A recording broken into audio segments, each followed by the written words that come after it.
So we can do what's Hondo on the mic. From Leo's Paradise, random stream drop like a Dragon Ball fight. No lie, plan stream stacking up, but here's a twist in time. Freestyling on the deck like Luffy's punchlines. Up the channels faster than Zoro sword swings. Gaming pop culture, it's the chaos he brings. Talking movie reboots, superhero hype. Hondo passing the mic, now Bishop's in sight. Cutting clutch clean, frame by frame, I align. Laying bass lines heavy, keep the rhythm divine. Jumping fire videos, can't keep up with the pace. Pass the mic back, Leo's leading the chase. Off the rails, no script, just a freestyle ride. Nerdcore king, let the randomness collide. Playing a nod, Leo's got the flow to entice. It's words of paradise, the chaos comes to life.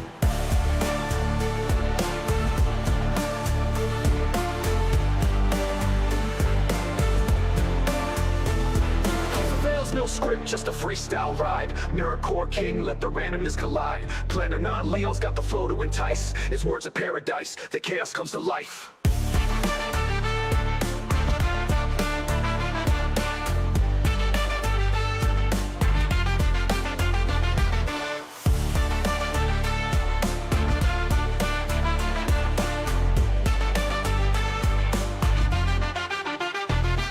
The rails, no script, just a freestyle ride. Nerdcore king, let the randomness collide. Planning on Leo's got the flow to entice. It's words of paradise, the chaos comes to life.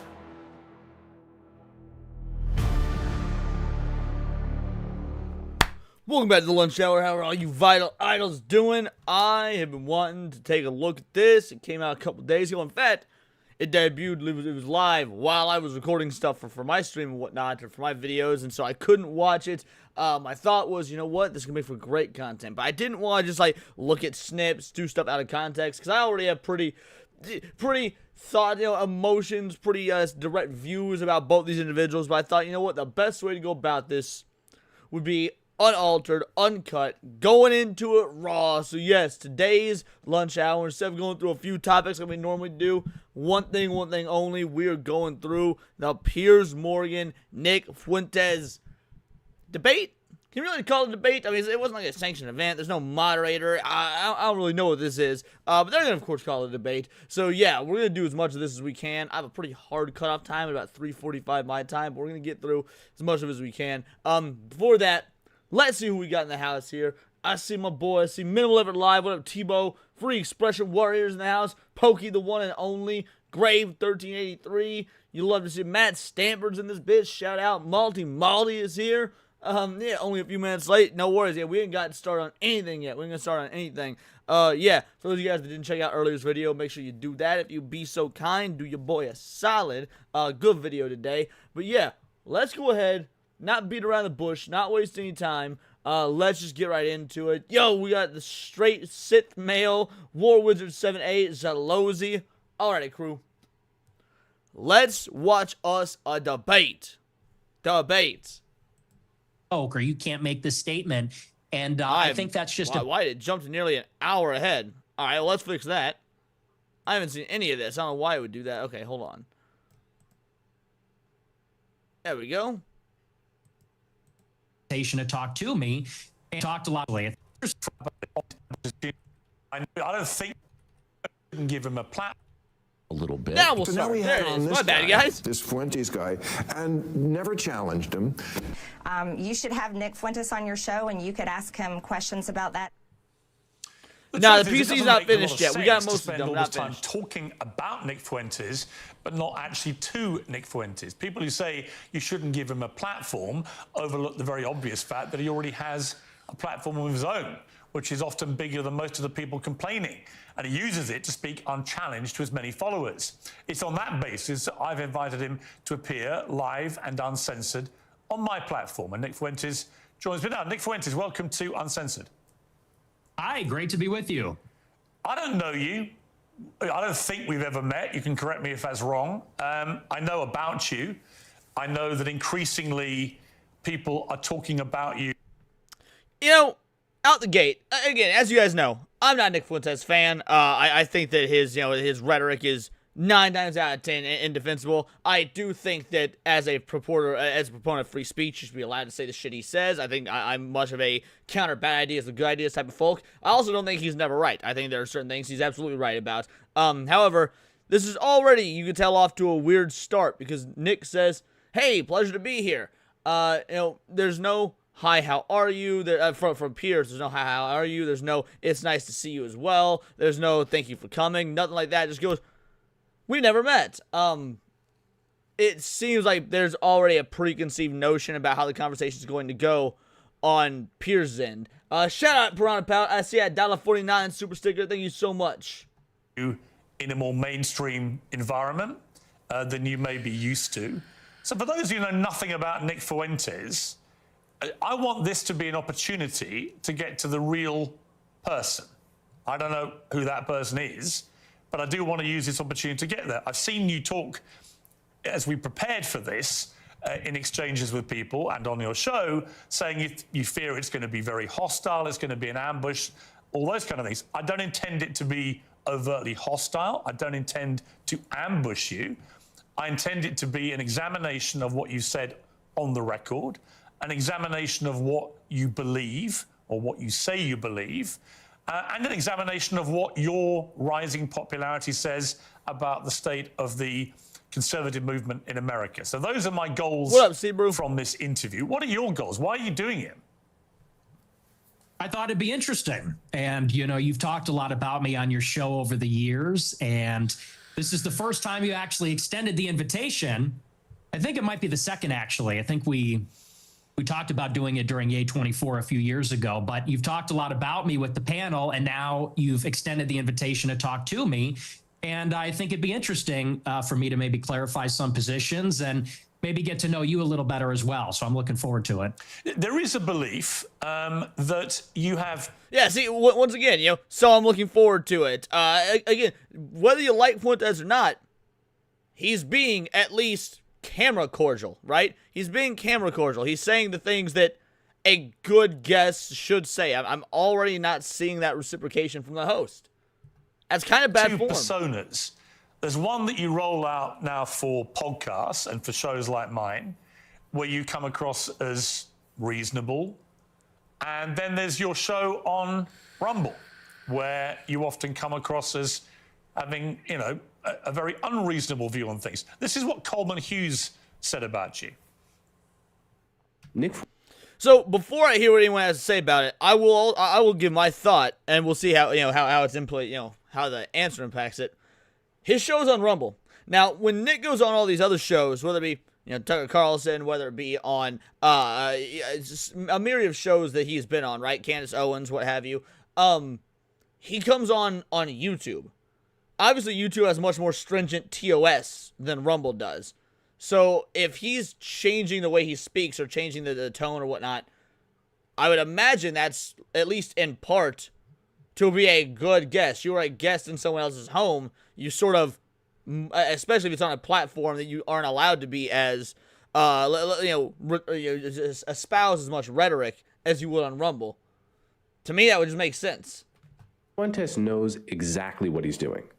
He is consciously playing this double game as part of a long-term strategy to become popular enough to take the reins of power, at which point he plans to pivot towards the extreme and unpopular policies that he advocates daily on Rumble.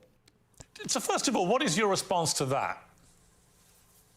Well, first of all, I would say that Coleman Hughes is a propagandist. He works for the Free Press, which is run by Barry Weiss. So I think you have to consider the source. And Barry... Okay, he is correct, but Nick is also a propagandist. Propaganda is not inherently good or bad, mind you.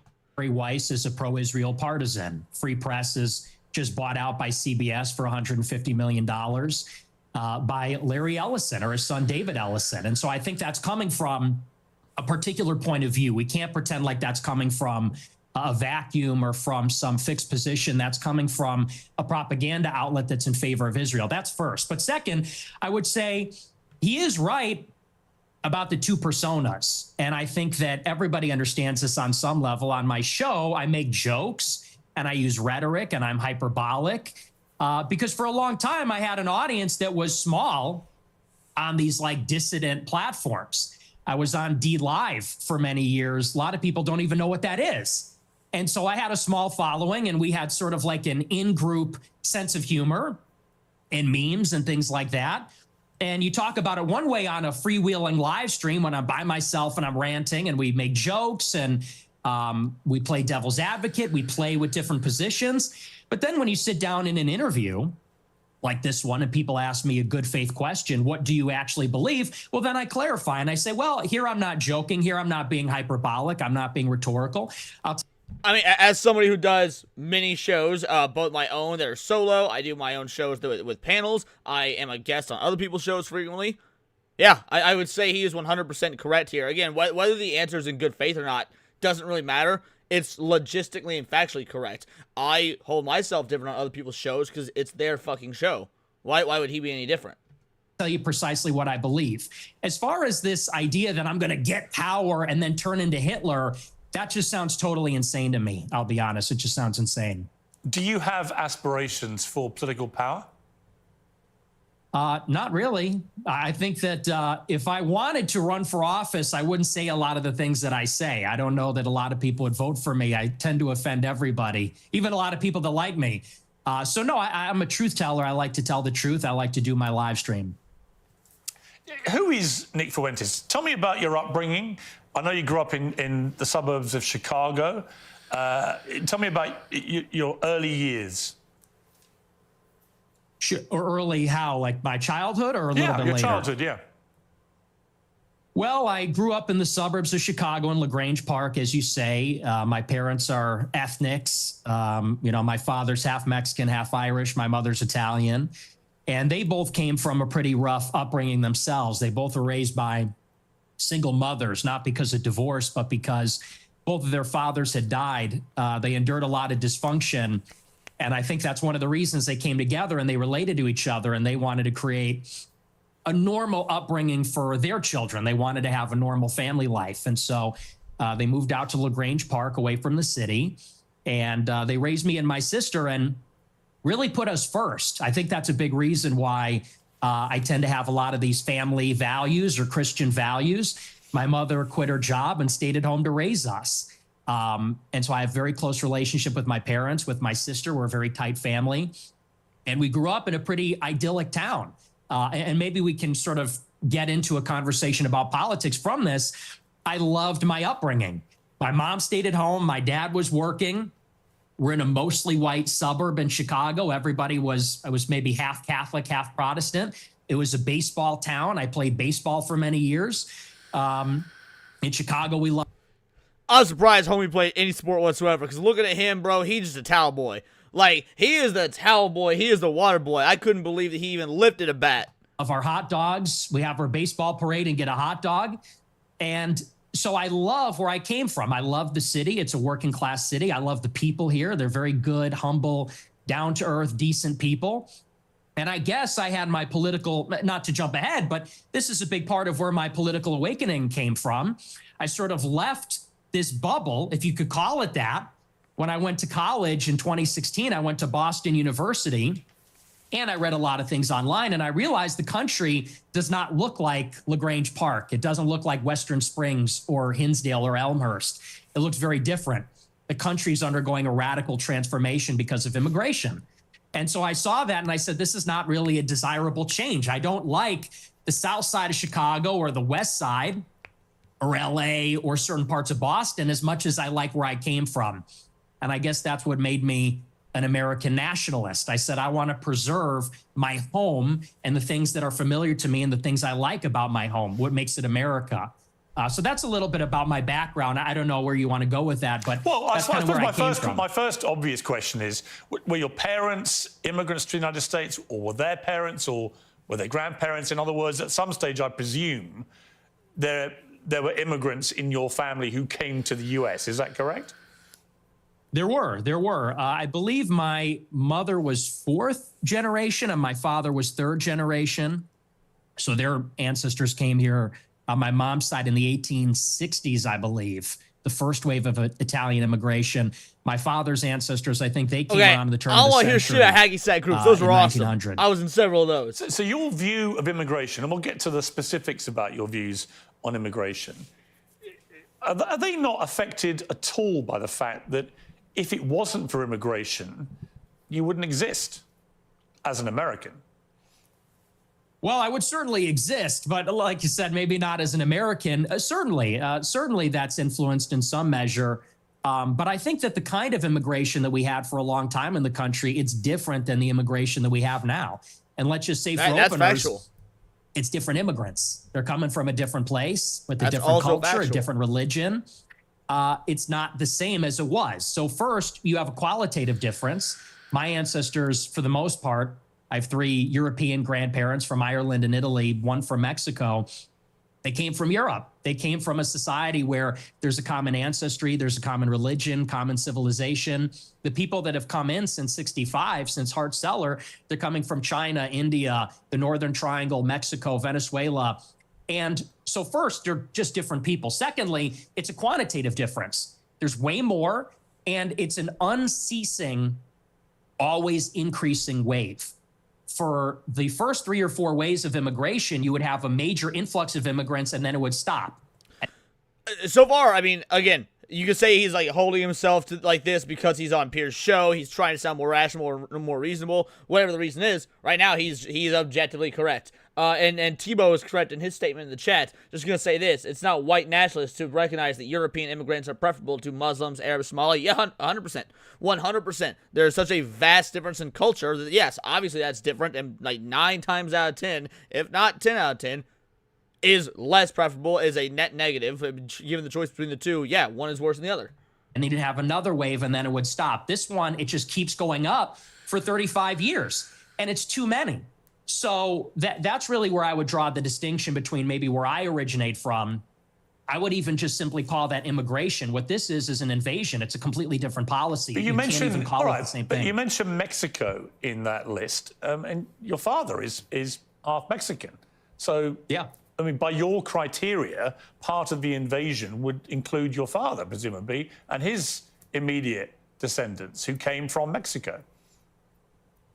Not really true, because when my father's ancestors came here, it was a small fraction of the total immigrants that came from Mexico. I don't believe that we should have 0 immigrants forever, or even 0 immigrants from non-white countries. But you have to draw the distinction. My father's father, he was here in the 40s and 50s. It was his parents, or I believe either his parents or grandparents, that came here even earlier. Up until 1965, 90% of the immigrants were coming from Europe. I have no problem with that. If we have 10% of them coming from Mexico or Latin America, maybe that's reasonable, but that's not what it is now.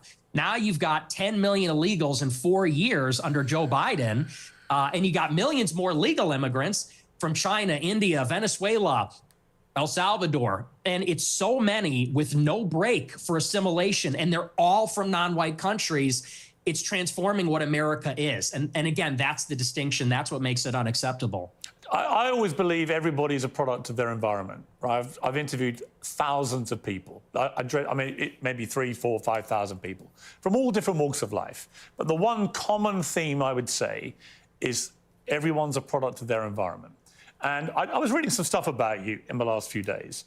There was an episode of your podcast where you talked about your father, Bill Fuentes, and how he wouldn't take the family, including you, to certain restaurants because he believed they were associated with African Americans. We would be deciding where to go to eat, you said. What are we going to do for dinner tonight? It was a running joke. Me and my sister would say Applebee's, and my dad would say we would never eat at Applebee's. Not in a million years should you be caught dead, Fuentes said about Applebee's. Go to a different restaurant, a local restaurant. No Applebee's, no Red Lobster. That is commonly known as black fare. I'll be real, his dad's is way up base. I've been to a lot of Applebee's, I've been to a lot of Red Lobster. That's where the low income, the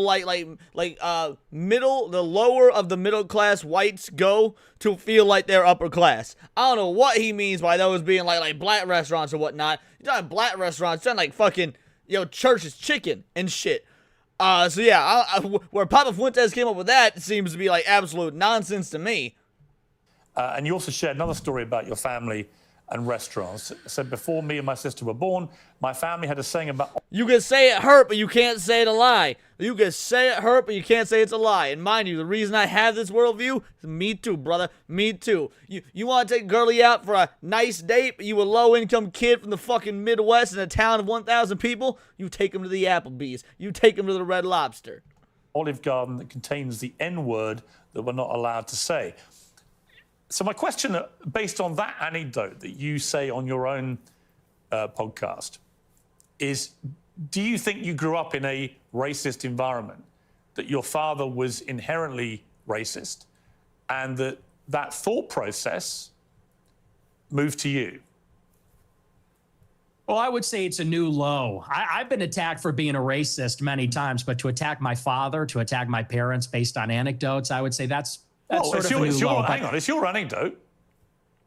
Yeah, but he's not here to defend himself. You are. And my parents are. You told the story. And I will. And I'll I'm defend not trying them. to ambush you. As I said at the start, Nick, to be clear. No, it's not an ambush. Nick, but to be clear, I think I'm everybody not understands. ambushing you. I'm literally. Now, to Piers' credit, I don't think that's an ambush. I don't even think that question was really in bad faith. I mean, if you've got somebody who is at least perceived as a notorious racist, whether it be online, either public persona, whatnot, and then that same person who's perceived as a notorious racist has, told anecdotal stories about their father, saying things that could be construed as racist shit, asking, hey, do you think that some of the values you've gotten or some of the opinions or views you got based on race could have come from your parents? I think that's a totally fair and reasonable question.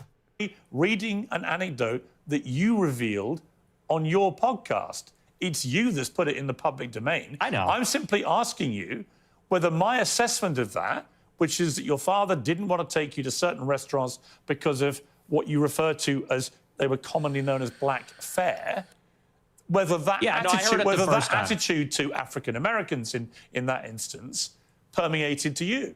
It's a reasonable question.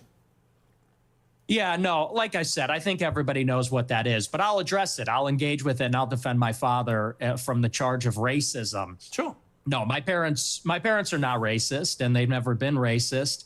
I'll tell you about my parents. They used to have a school in. Even if they were, so what? I'm here like, even if they were, so what? We all know the vast majority of the oriental parts of Asia, and probably the other parts of Asia as well, notoriously racist. Japan got pretty nice fucking society, though. Like Chicago in the South Loop, where they instructed people on how to shoot firearms. It was a security school, and most of the clients were black. And I believe actually one of their clients was Larry Hoover's son at one point, sort of a funny story. And so most of their clients would come in from the south side of Chicago. My grandmother, she grew up in the projects in the city. And so my family, being in Chicago, being ethnics, being Italian, Irish, Mexican, and the West Side on Taylor Street, well, all over the city.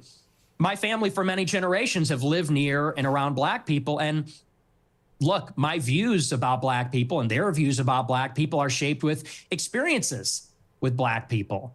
And what they will tell you, what my parents would say if they were here, is that for many, many years, the older generations of black people were very respectful, very humble, very decent.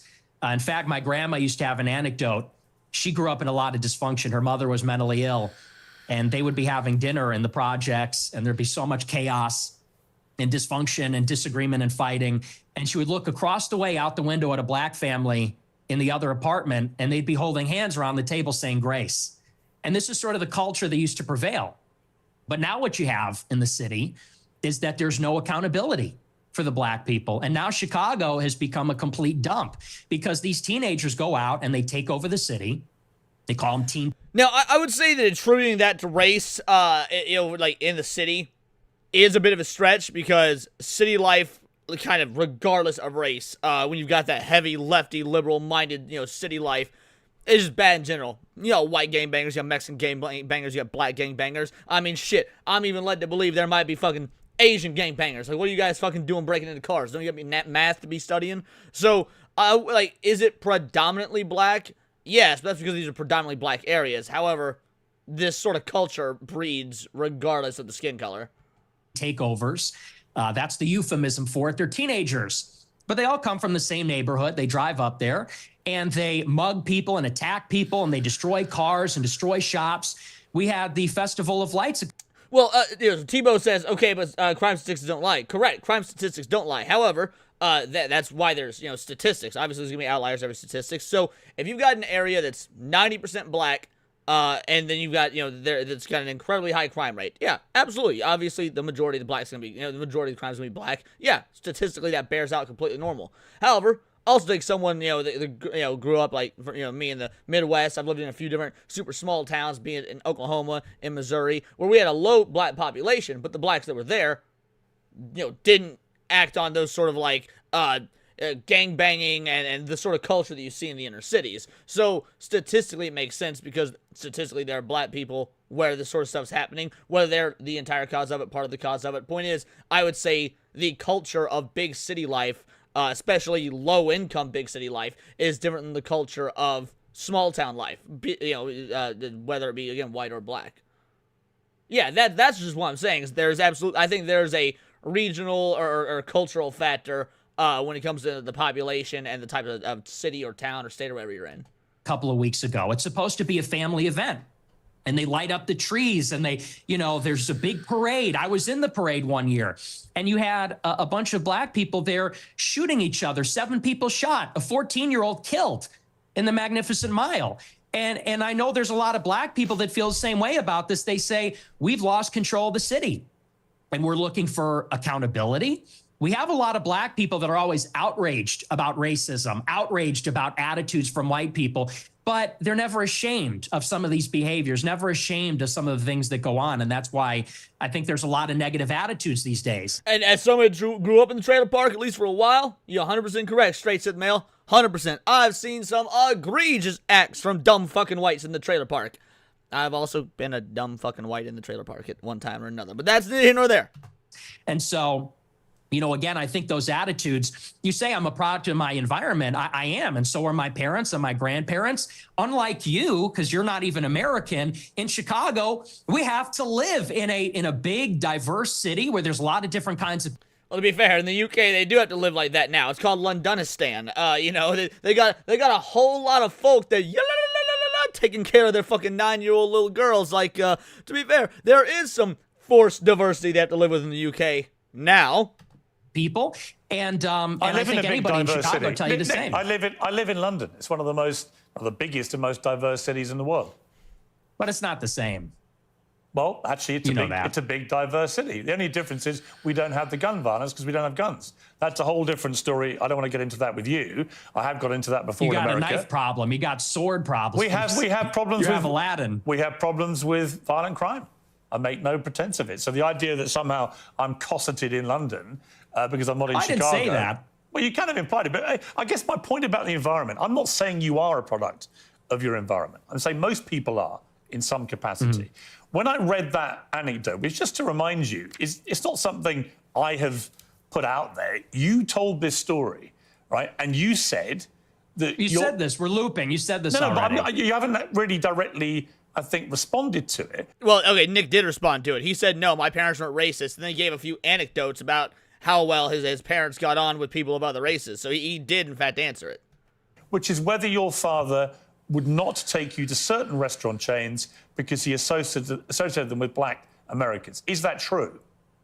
No, well, see here, if you're in America, you would say that Olive Garden is not real Italian food. Applebee's, TGI Fridays, this stuff is a load of crap. My dad was just a food snob, but no, it's got nothing to do with that. My best friend in first grade was a black guy. We're not a racist family. So okay, so when you told the story, I'm just curious. So when you told that anecdote, which clearly on the face of it is racist, right? You're basically saying your father made racist decisions about where you would go as a family to eat. Are you saying? No. Well, I'm just. I mean, yes, Nick can say no, but if the anecdote was phrased the way that Piers phrased it, then yes. I'm going to ask you a question. Are you saying that when you told that story, you didn't mean to infer that he was racist? And do you understand why when somebody like me reads that anecdote for the first time, as I did this week, I reach a different conclusion? Well, I understand what you're doing, which is a sort of making of a murderer. How did he become racist? Well, his father didn't eat an Olive Garden because he said that's not real Italian food. Hang on, can I? What's with the interruptions? Can I explain? I'm literally reminding you of something you said on I your know. show, which led me, Well, and it- which led it was me to said in conclude a jest. certain thing. If I'm wrong, tell me. Yeah, it was said in jest as a humorous anecdote, and now you're trying to spin it into a narrative, which is his parents are racist. He comes from a long line of racists. And I think everybody knows my parents are boomers. And these people come, well, you're a boomer, I guess, too. Yeah, I agree, Tebow. They absolutely should try to stay cordial. I mean, we're 20 minutes in. It's already come to this. Like, yeah, you're entirely correct. And in a I'm way, 60. right? You were born I'm in 60. what, 19? Yeah, so you're a boomer also. Or maybe you're a Gen Xer. I suppose it's sort of on the cusp.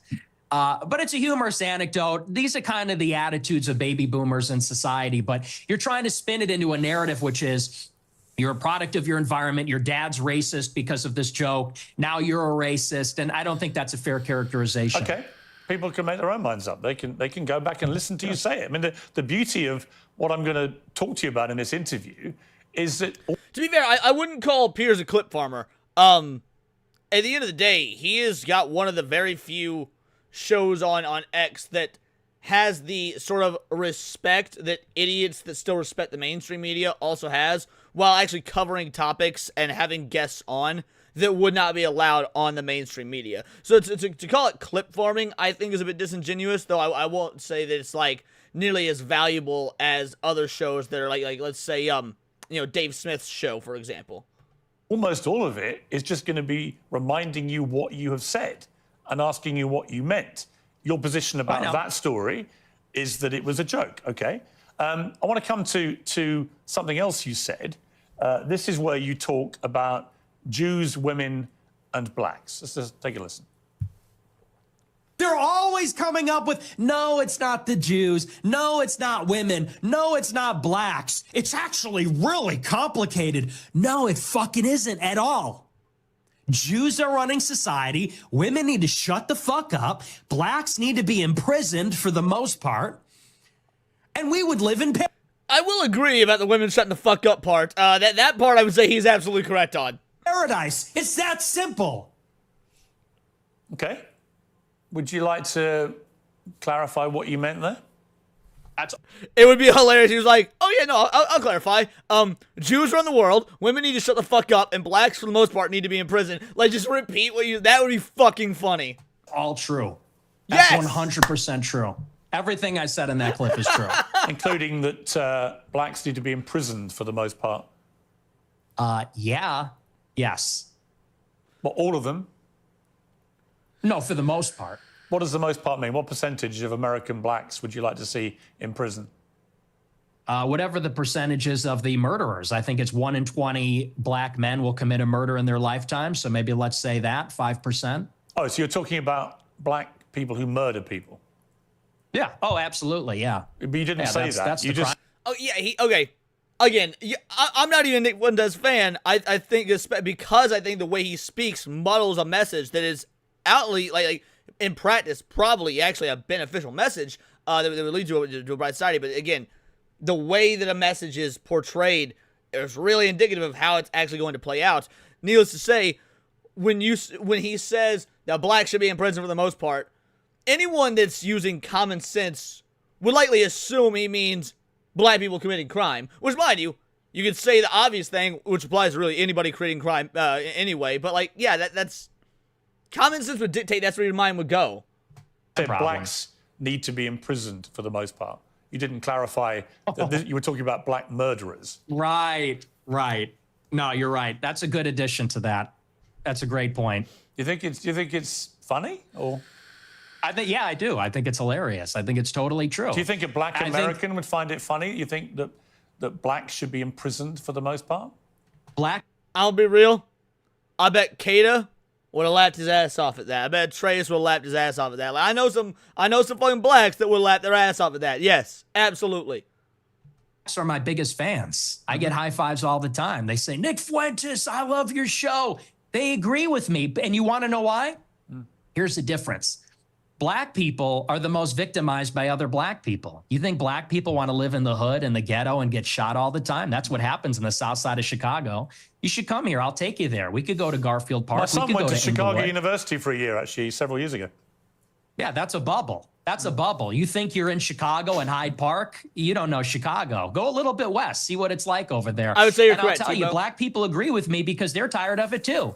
And maybe not most of them, but a lot of them agree with what I say about that because they know how it is. That's why the first thing they do when they make a little bit of money is they go and leave to another neighborhood. Okay, so what I mean, again, where's the fucking lie? was They don't stick just remind around. me again, the percentage of black men who commit murder in America. What was the percentage you gave me? It's 1 in 20. 1 in 20. It's 1 in 100. No, it's 1 in 20. No. Less than 1 in 100 black US men commit murder. That's the most up to date. All right, let's say it's 1 in 100 that commit murder. Maybe you could say it's 1 in 20 that commit a violent crime. I would still say that the mentality bears out the same. Crime statistics in America. That's not true. I've seen other statistics. They say 1 in have? 20 will eventually commit a murder. So your rate means that you're saying that 5 times as many black men commit murder as the official crime statistics say. Yeah, there's a report, I believe, on X by Data Hazard. I'll have to go and double check that for you. But yes, there's some pretty shocking evidence that says that it's far more alarming than you would think. Okay, but you would accept that the official crime statistics are 1 in 100, or you wouldn't accept that statistic? I don't know. I don't have it in front of me, but In 2016, 52% of individuals arrested for murder in the U.S. were black or African American. However, it's important to note the statistic reflects arrests, not overall percentage of population committing murder. Okay, so that actually, let's say that Nick got his info wrong, and that 1 in 20 are arrested for murder, not necessarily convicted. That could be the difference between his 1 in 100 and 1 in 20 number. I've seen other evidence. Like I said, Data Hazard on X, I believe, produced a report about a year ago. It said 1 in 20. But, I mean, whether it's 1 in 20 or 1 in 100, that's a lot of people, Piers. I get that Lots of 2016, white but people I'm just commit murder saying. too. Well, they do, don't they? Okay, but it's about proportionality. I mean, white people are 65% of the population. Blacks are 13%. And I think anybody would tell you that more black people proportionally commit violent crime than white people, and people vote with their feet. People would rather pay a much higher property tax. Most mass What's with the shootings- interruptions? I'm sorry. Thank you. I appreciate that. You know, you look at in Chicago, in New York, these neighborhoods are so stratified. People would rather pay a high tax rate. They'd rather pay a much higher property value to live in a less diverse, less black neighborhood because they don't want to live around the violence. And I think that when you look at even 2016 was not before BLM. People have this misconstrued thing that either weren't paying attention to the news or they didn't understand or whatever it was. BLM didn't fucking start with George Floyd, guys.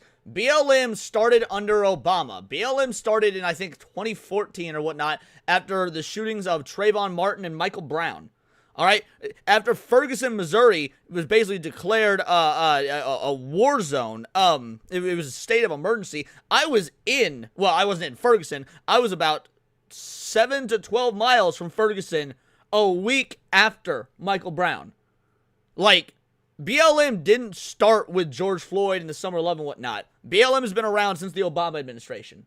on the public transit, the subway, the blue line, you know, people don't want to go there because they know who occupies and menaces the public transit. The bulk of violent BLM protests and riots was not post 2016. It was staggered in waves ever since 2014. Again, look up the statistics of what went down during Trayvon Martin and Michael Brown and whatnot. They were just as deadly as the Summer of Love. The difference is you had the Obama administration in power, so it was not being talked about and reported as the same way. Absolutely wasn't. The perception that the bulk of it was post 2016 is because of how the media tried to portray and skew shit under the Obama administration. Is less these people people like covering it. Daniel Exactly, Penny Chico. had to deal with. It's people like Irina Zarutska had to deal with, and that's just the uncomfortable reality. You've also said you don't What up, want ABF? to live near black people. Let's take a listen to this clip. I'm a new generation of white person. I'm not living around blacks. Sorry. You know, I want white kids, and I don't want my white kids bringing home black people to marry. It's racial for me. And call me racist. Oh, very Christian of you. I don't give a fuck. I mean, it couldn't be clearer, really, unless you want to say that's another of your jokes. But you're basically saying, yeah, I'm a racist, aren't you? Yeah, I'm fine with that. You're fine with saying you're a racist. Totally. I think everybody's racist. I think everybody, if we're being honest, is racist. I think everybody, the only people that aren't racist or pretend not to be are white people to their detriment. But mind you, I don't necessarily know that everybody is racist because I don't like the changing of the definition of racist. Racist means that you think that your racial group is superior to others. I will say that I think everybody in some way, shape, or form is xenophobic. Absolutely, I do think that. I will say that everybody in some way, shape, or form is xenophobic. I won't even front like I'm not, dude. Absolutely. Against the French? Dude, fuck the French. Fuck everything about the French. Dude, I don't think that country should even fucking exist. 100% I'm a xenophobe against the French. Now, racist, the definition of that has been changed over the years, so I don't necessarily like the terms thrown around the way it is because it doesn't actually equate to what real racism is. But that, again, that's a different conversation. Everybody else is racist. But earlier in the interview, you really got aggrieved at the idea that your father was a racist. You wanted to make emphatically because sure my father's... He's not. Because my father doesn't share my same views on that. So he's the exception to everyone's a racist. Well, everybody's a little bit racist. You're right. So maybe everybody... The difference is you're attacking my father. You know, he could get fired from his job. I'm not attacking your father. You are. No, I'm not. I don't know your father. And to be clear, I have no knowledge about him at all Well, then let's leave him out of it. Well, let's leave him out of it if you don't know him. Hang on, Nick. You put that story into the public domain on your show. I'm simply reminding you of what you told everybody, millions of people, about your father. If you now want to retract it, fine. If you want to say it was a joke, which is what your position was earlier, fine. But I'm allowed to put to you things you've said publicly. That's not unfair. That's not me targeting your father. You put that story about him out there. You know what you're doing. You know what you're doing. I'm asking you about a pretty shocking anecdote, which to me looked like you were saying your father made decisions about where you as a family would eat based on skin color of people who worked at these places. If you say, or use them, if you say that is not what you meant. No, to be fair, I think Piers did get him in a pretty good gotcha moment. Like, from a like got you moment, from a debate sort of tactic, that was a well done move on Piers' part because Nick said, no, my father's not racist. Then when Piers went Nick for being racist, he goes, yeah, sure, call me racist. I think everyone's racist. Piers is like, well, you just said 5 minutes ago your father wasn't racist. So Nick pivots to, well, everyone's a little bit racist. And to be fair, maybe that's what he meant. Absolutely, that's totally fine. But that is a good got you moment. Like, that is the sort of stuff you use. That's the sort of tactics you use in a debate. That's fine. You can respond any way you like. But the idea I can't ask you about it without you saying I'm attacking your father is ridiculous. Well, you are, and you know what you're doing. And there's a political culture in America where if you have the wrong views, you get fired from your job. And my father has a job. And if you go on here and say you charge him with racism or something, and I'm put in a position where I don't look like I'm sticking to my guns if I don't say my father's a racist, you're putting him in jeopardy. And he's not here to defend himself or explain his views. And it's very low. And I think you know exactly what you're doing, and people can see what you're doing. I'll defend my views. And I think that, you know, so let's leave him out of it. Let's just not talk about my father because my father isn't here. I'm here. Okay, well, then do you accept that you should... By the way, I agree, Valiant. This isn't a debate. Like, when I think of debate is done in a specific format, right? You got opening statements. You've got either cross-sex or you've got you've got response times, things to that effect. You've got closing statements. There's a moderator there. So yeah, I mean, again, I don't like the term, you know, conversation or argument or whatever has been conflated with debate. I'll defend the anecdote. Listen, that's fine. But then do you accept you shouldn't talk about your father on your show? And you shouldn't tell... Absolutely not. Absolutely not. So it's fine for you to put a story out there which would make most people who listened to that story or watched it at the time on your show conclude that he was racist. It's fine for you to do that. But if I then ask you about it, I'm the one who's being unfair and I've crossed a line. Is that what you're saying? You say it was never intended to be a debate, but I'm pretty sure the thumbnail literally calls it a debate. Oh, let's see. Because maybe I'm wrong, but I'm pretty sure the thumbnail literally called it a debate. Where's the... Okay, to be fair, no, they call it an interview. All right, never mind. I mean, they say versus down here, but okay. Fair enough. Yes. Okay. Yes, you're being malicious. Okay, that's fine. That's fine. Listen, people are watching this live.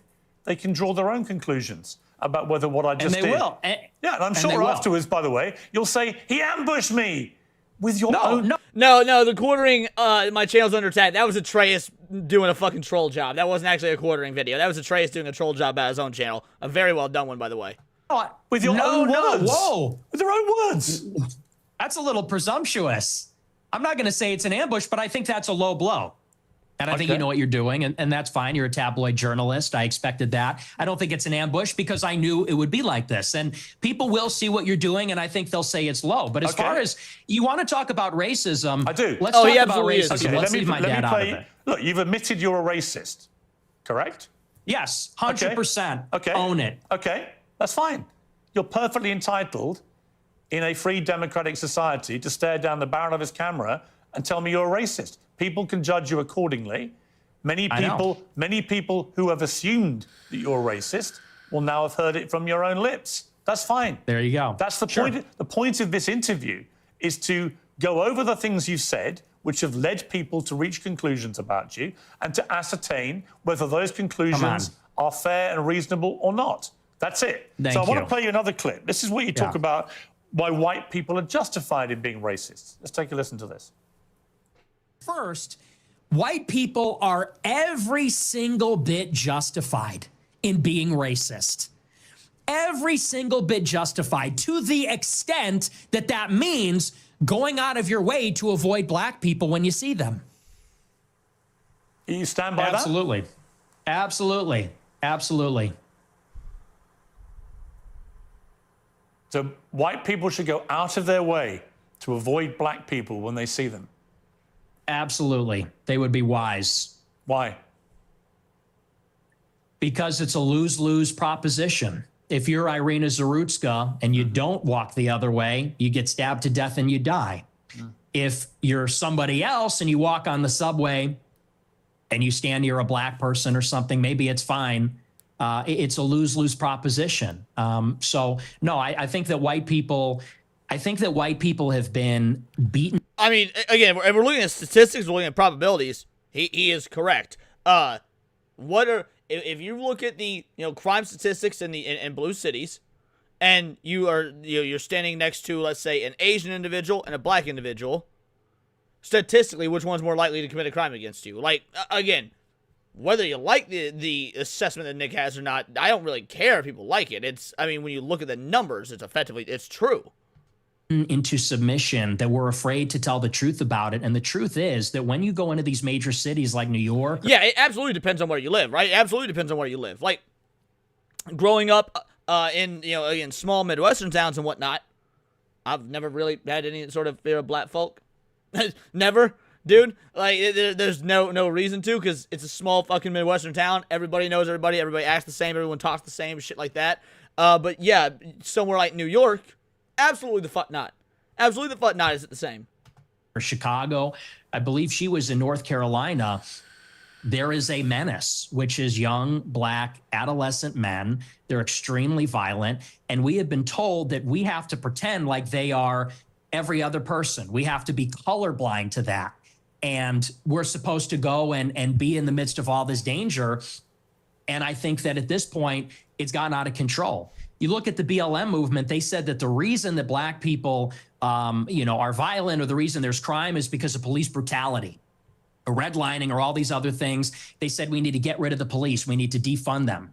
And a lot of cities did. A lot of cities like Chicago, for example, the police changed the rules of engagement. They don't chase them. It's not a felony if you steal a certain amount of merchandise. They won't chase them on foot. And now the city's totally up for grabs. And now, whether you're in the Gold Coast, or whether you're on the Mag Mile, or you're in the worst neighborhoods in the city, you might get shot, you might get mugged, someone might run up on you. And I tell my followers, it is better to be perceived as... Isaac is entirely correct, by the way. Living in a pro-2A state does change the rules of engagement a bit. Again, I live in a very pro-2A state. We open carry, you don't need a license, you don't need to go through classes, nothing. Just like fucking, you walk outside with your blicky, you're good.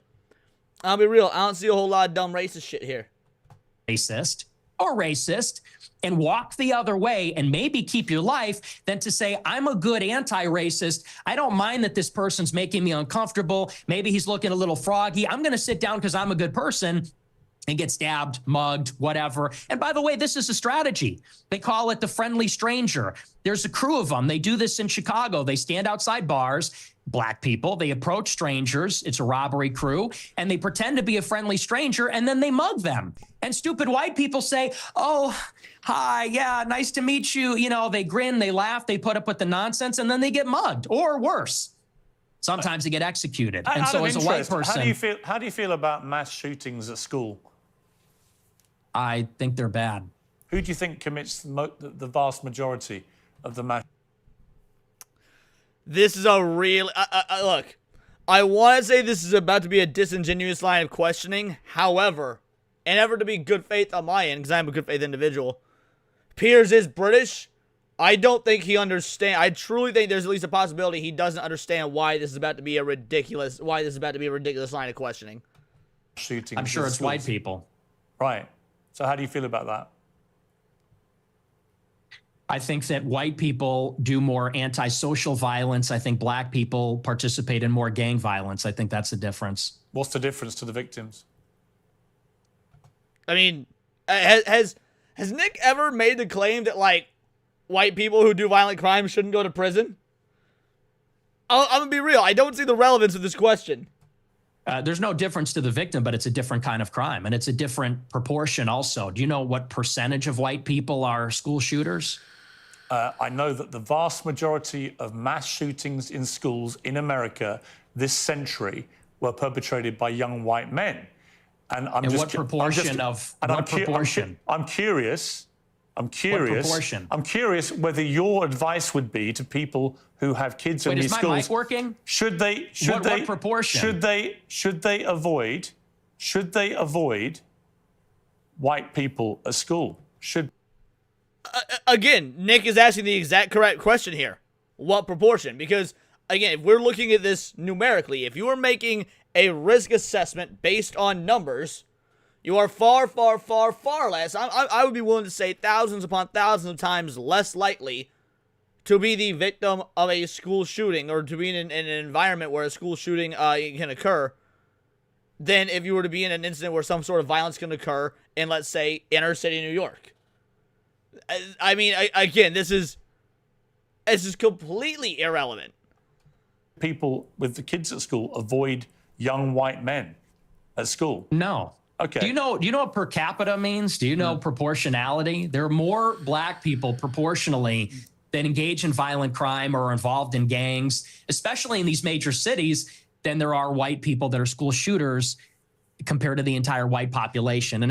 Well, also, the idea of what a quote-unquote school shooting is 100% fluffed by the crime statistic data. There was a school shooting that 1 week into Donald Trump's first presidency, 1 or 2 weeks. This was 2016. Well, it would have been 2017 actually, because he took office in 2017 technically. But anyway, 1 or 2 weeks into Donald Trump's presidency, there was a school shooting. It was being reported as, crime statistics-wise, as a school shooting. Do you want to know what that school shooting was?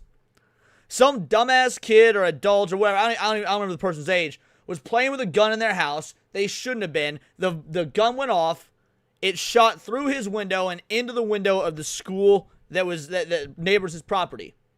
Mind you, the school is abandoned. There was nobody in the school. The school wasn't actually a functioning school, but it was labeled as a school shooting because a bullet fired from a projectile weapon went into a school. This is a true story, and this got labeled as part of the FBI crime statistics as a school shooting. So again, this is a very unreasonable line of questioning. Everybody understands that. Two-thirds of mass shootings at school perpetrated by white people. But what proportion of white men commit school shootings? That's the question. I've just told you. It's 60 to 65% of school shootings by white people. You're telling me what... No, that is not... Okay. He can't be this dumb. Like, this has got to be disingenuous bullshit.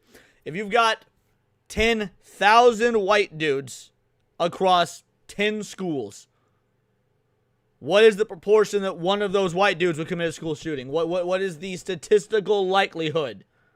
Proportion of school shootings are committed by white people. I'm saying what proportion of white people have committed school shootings.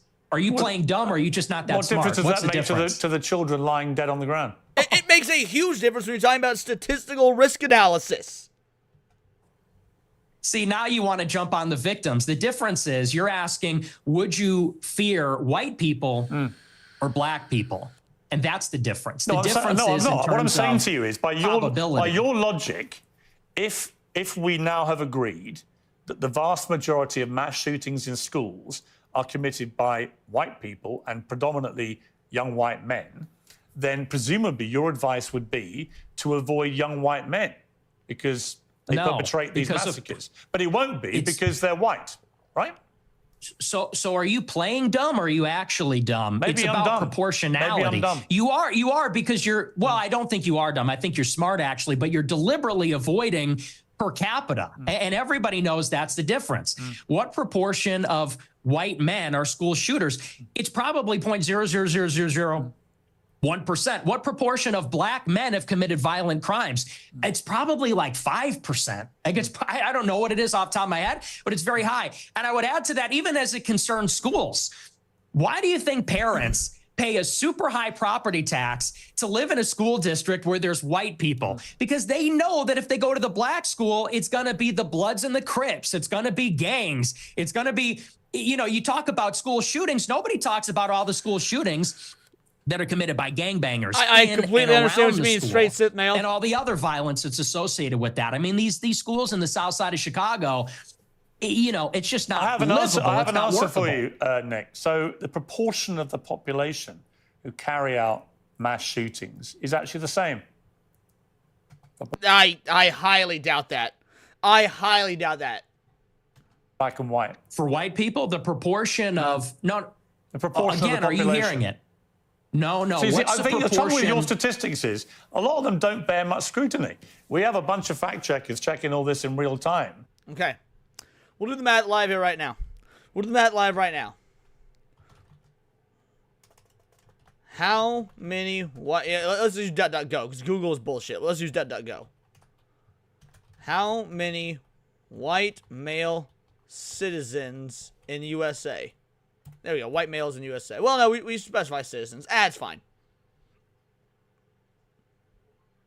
As of the 2020 census, there's approximately 204 million white Americans. So, all right, so let's remember this.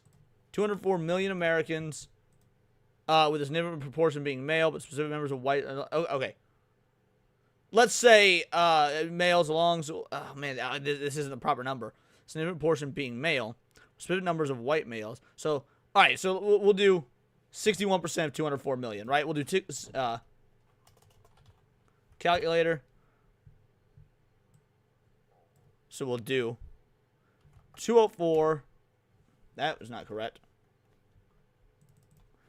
204 times 0.61. All right. So you take, all right, so you do 204. So 124 million. White males, right? So we would do 124. It would be 124 million white males. All right. Now let's go. How many white male school shooters 2025?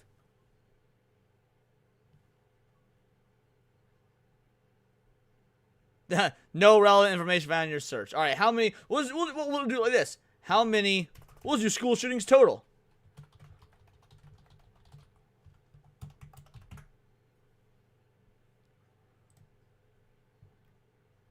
Just give us an actual number.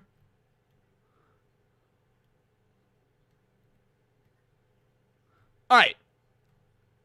On December 2nd, a student was shot. All right, hold on a sec.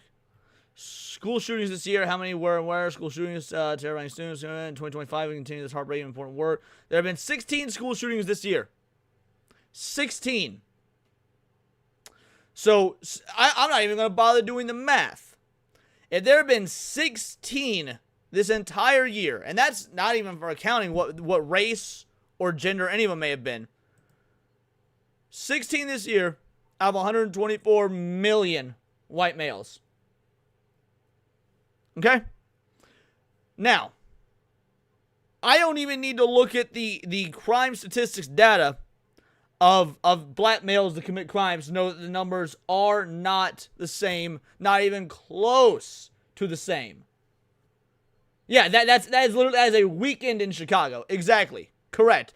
I mean, guys, I was just able to do simple 4th grade math to figure out that Piers is a fucking moron right here. Because you do have a tendency to just come out with a lot of old baloney. And when you say, you know, okay, well, it's true.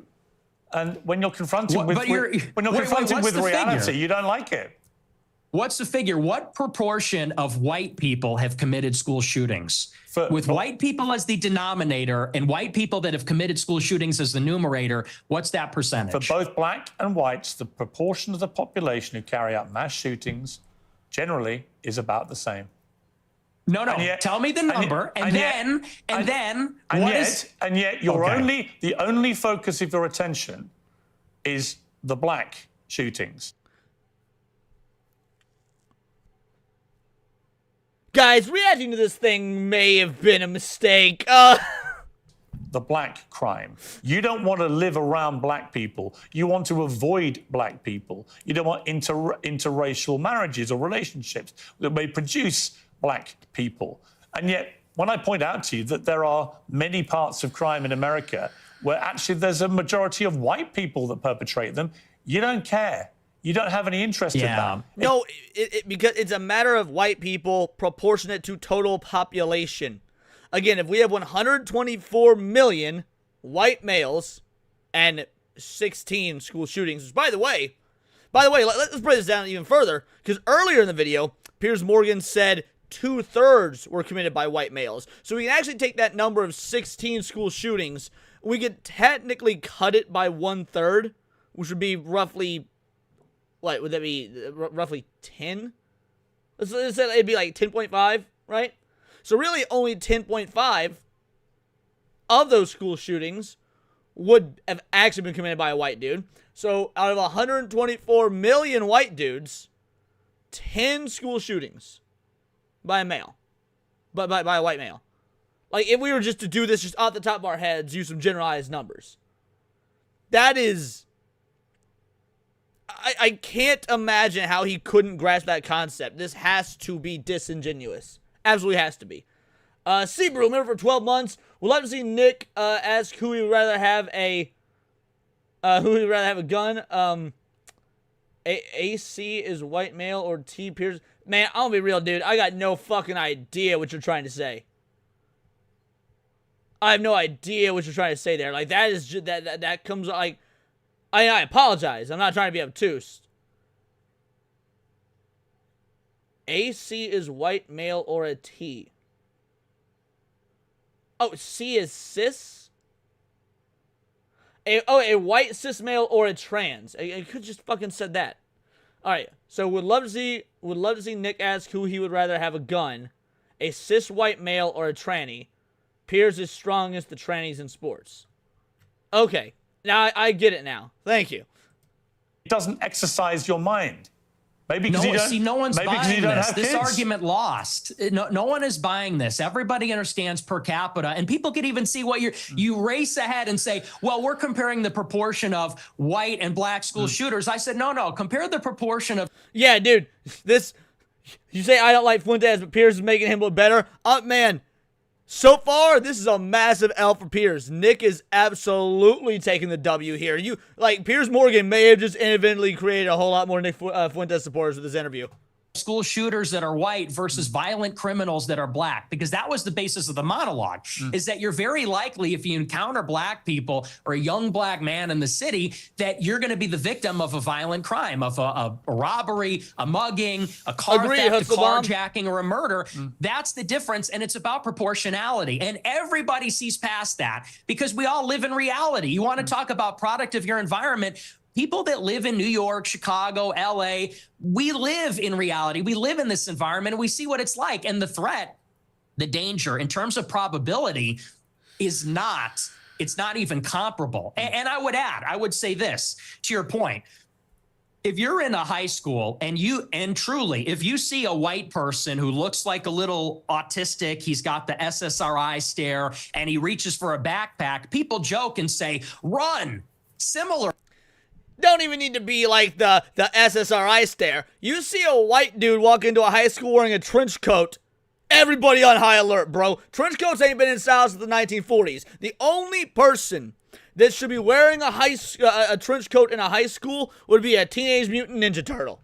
If you see a jalopy pulling up with a bunch of black people in it and they got their pants around the ankles, you're going to run also. And I'm saying the same thing. The difference is the latter happens much more often. It's much more common. You know, in Chicago, there's like 10,000 carjackings and car thefts every day.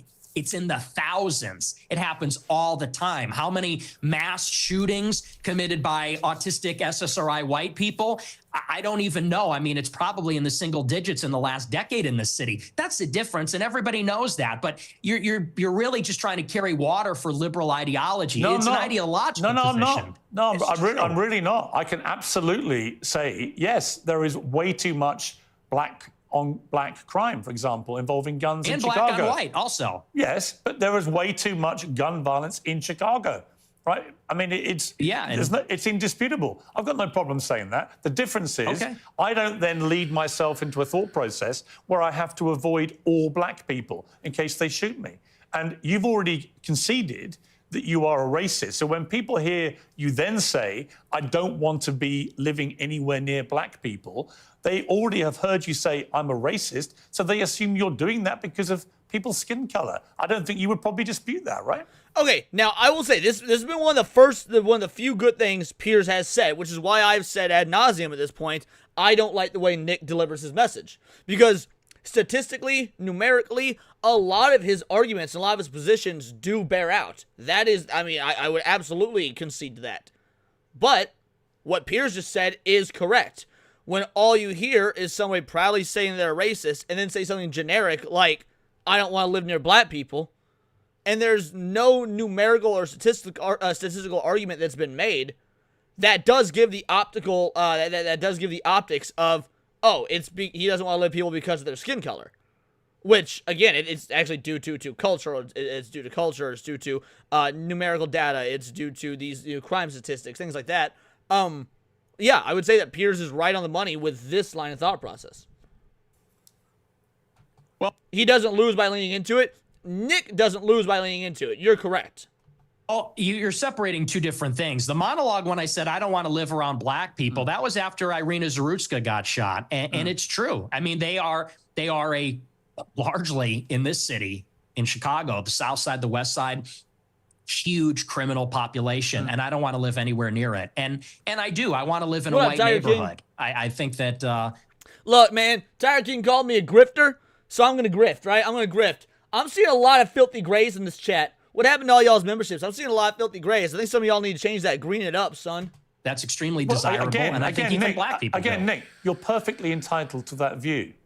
But when you have obviously prefaced all this by saying, I am a racist, unashamedly, then people will assume that all your thought processes about all of these issues are driven by an aversion to people based on their skin color, which is the purest personification of racism.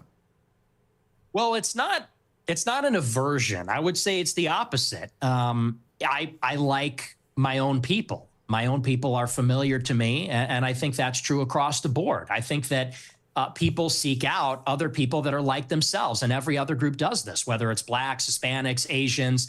You know, I get a lot of attacks when I talk about that I'm against interracial marriage. And what's funny is that every other group is against interracial or interethnic marriage. Jews. By and large, he is correct. Yo, Tebow, shout out, homie. I appreciate it. Homie became a vital idol. My man with a plan. Appreciate you, homie. I'm loving the game. The game would absolutely get a pretty high score from me. How many bananas? A solid 8.5 incher for sure. No. And wouldn't it be nice to live together?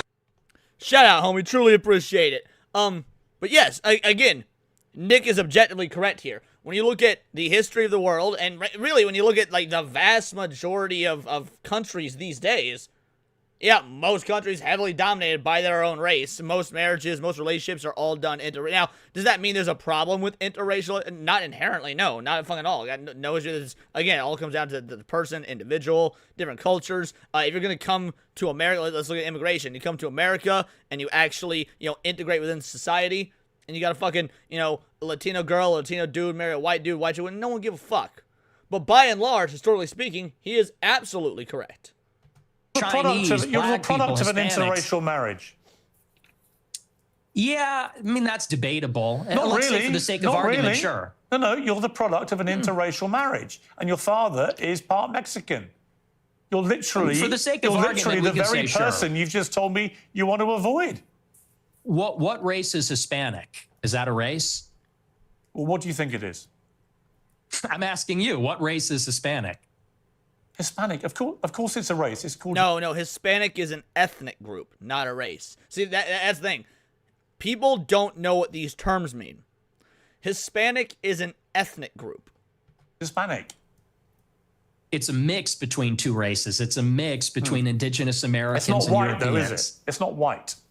Well, apparently you're more of a racial purist than me. You got like not a really. one-drop You just keep saying you only want to live in a white neighborhood, but you're literally War Wizard coming in, also joining the Vital Idols. You absolute fucking legend. I'm not sure which of you guys are in the Discord or not, but if you're joining and you haven't joined if you're becoming a member and haven't joined the Discord, make sure you do that. Shout out, absolute legend. Let's give you a clip. Let's see. You know what? Let's give you a nice good Irwin clip. You can't keep getting away with this. That's how Piers right now feels, knowing that Nick is bodying him in this debate. From a mixed race background yourself. You've literally got Mexican blood.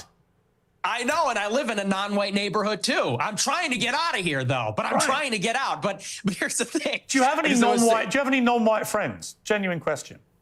Most of my friends are non-white. Most of my friends are not, and non-white people love my show. How many are black? The honesty. How many of your friends are black? Many of them, like at least a dozen. Wow. Ye being one who you know, Sneeko being another who you also know. Yeah. So how do they feel when you say you just want to be away from any black people, walk away from them? Well, you know what Ye told me? I'll tell you verbatim what he said. That it doesn't come from a place of, and you use the word aversion. That's the first thing. What the heck? I didn't do that, did it?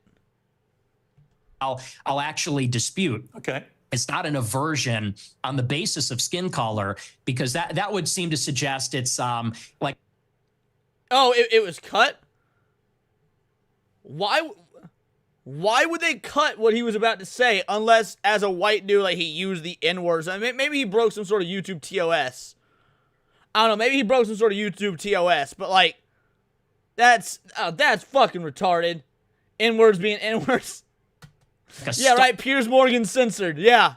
Stubborn, irrational bigotry. I don't consider myself a bigot. I consider myself a racial realist. I'm realistic. Hey, Say Man coming in with a $5 super sticker. Got the hippo saying hype. I'm so happy you said the hippo, because when they were talking earlier about, like, statistics and whatnot, I almost went on this whole rant about, like, statistically, hippo is the most dangerous land animal. So, like, you'll love to see it. Shout out. This is for you, brother. Now excuse me while I harass someone for having pronouns in their bio. All right, let's keep it going. Man, I appreciate it, Sega. Shout out. With Sega in the name, had to give you a Sonic clip. About how the races are, and I speak provocatively about it, and I speak provocatively about our tribalistic instincts and tendencies as human beings. And I'm not a liberal ideologue that says that over time and with enough education, we're all going to see this great brotherhood where we're colorblind and everybody's the same. You know, I don't think that's ever going away. I think that race is real. It's not just skin deep. It matters to us and it matters to each other. And black people know that, and Hispanics know that, and Asians know that, and people like me that have partial Mexican ancestry, we know that too. And I think on that basis, we can have mutual respect and understanding, not aversion based on skin color. The reason I use the word aversion is you literally said that you should walk the other way if you see black people. That is an aversion to black people. Okay, again, but anyone with common sense would know that when he says that, all right, if you're walking down the road, let's say it's just two different types of black people, right? Let's say it's two different types of black people. Let's say you got The dude with the gold chain and the tight stained up fucking wife beater and his pants sagging low and he's wearing Jordans that he probably fucking stole. You see him and you see the nice, dressed up, wearing a 3-piece, clean shaven black guy. You're only going to cross the street for one of those two. You ain't going to cross the street for the other. I'll let you guys be the judge of which one you cross the fucking street for. Spoiler alert. Is Gold Thug there on the left who's still trying to sell his fucking mixtape on cassettes. People based on their skin color. No, that's called economy of information. That's economy of information. That's safety. And I said in the same monologue, if you watch it, it's like, I feel sorry. The problem is you clip the 10 seconds. I don't know if you watched the whole show, but in that monologue, I said, most black people are fucking not facts, violent or APF. criminals. I said, and it's unfortunate that we're going to offend them when we turn and walk the other way. I said, but the problem is we don't know. We can't tell. And someone like Irina Zarutska, she sat down in front of a black man with her headphones in and wasn't paying attention because she was being a good liberal and said, I'm not uncomfortable by this. I'm progressive. Then she got stabbed in the neck. And I said, it's unfortunate that... Well, to be fair, I will say that in an event like what happened to Irina Zarutska, it probably wasn't a matter of comfort so much so as it was a matter of lack of situational awareness. Now, mightn't she have still made that decision even if she was paying attention? Entirely possible. Don't know. That's not the world we live in. But many times that something like that happens, it's due to a lack of situational awareness.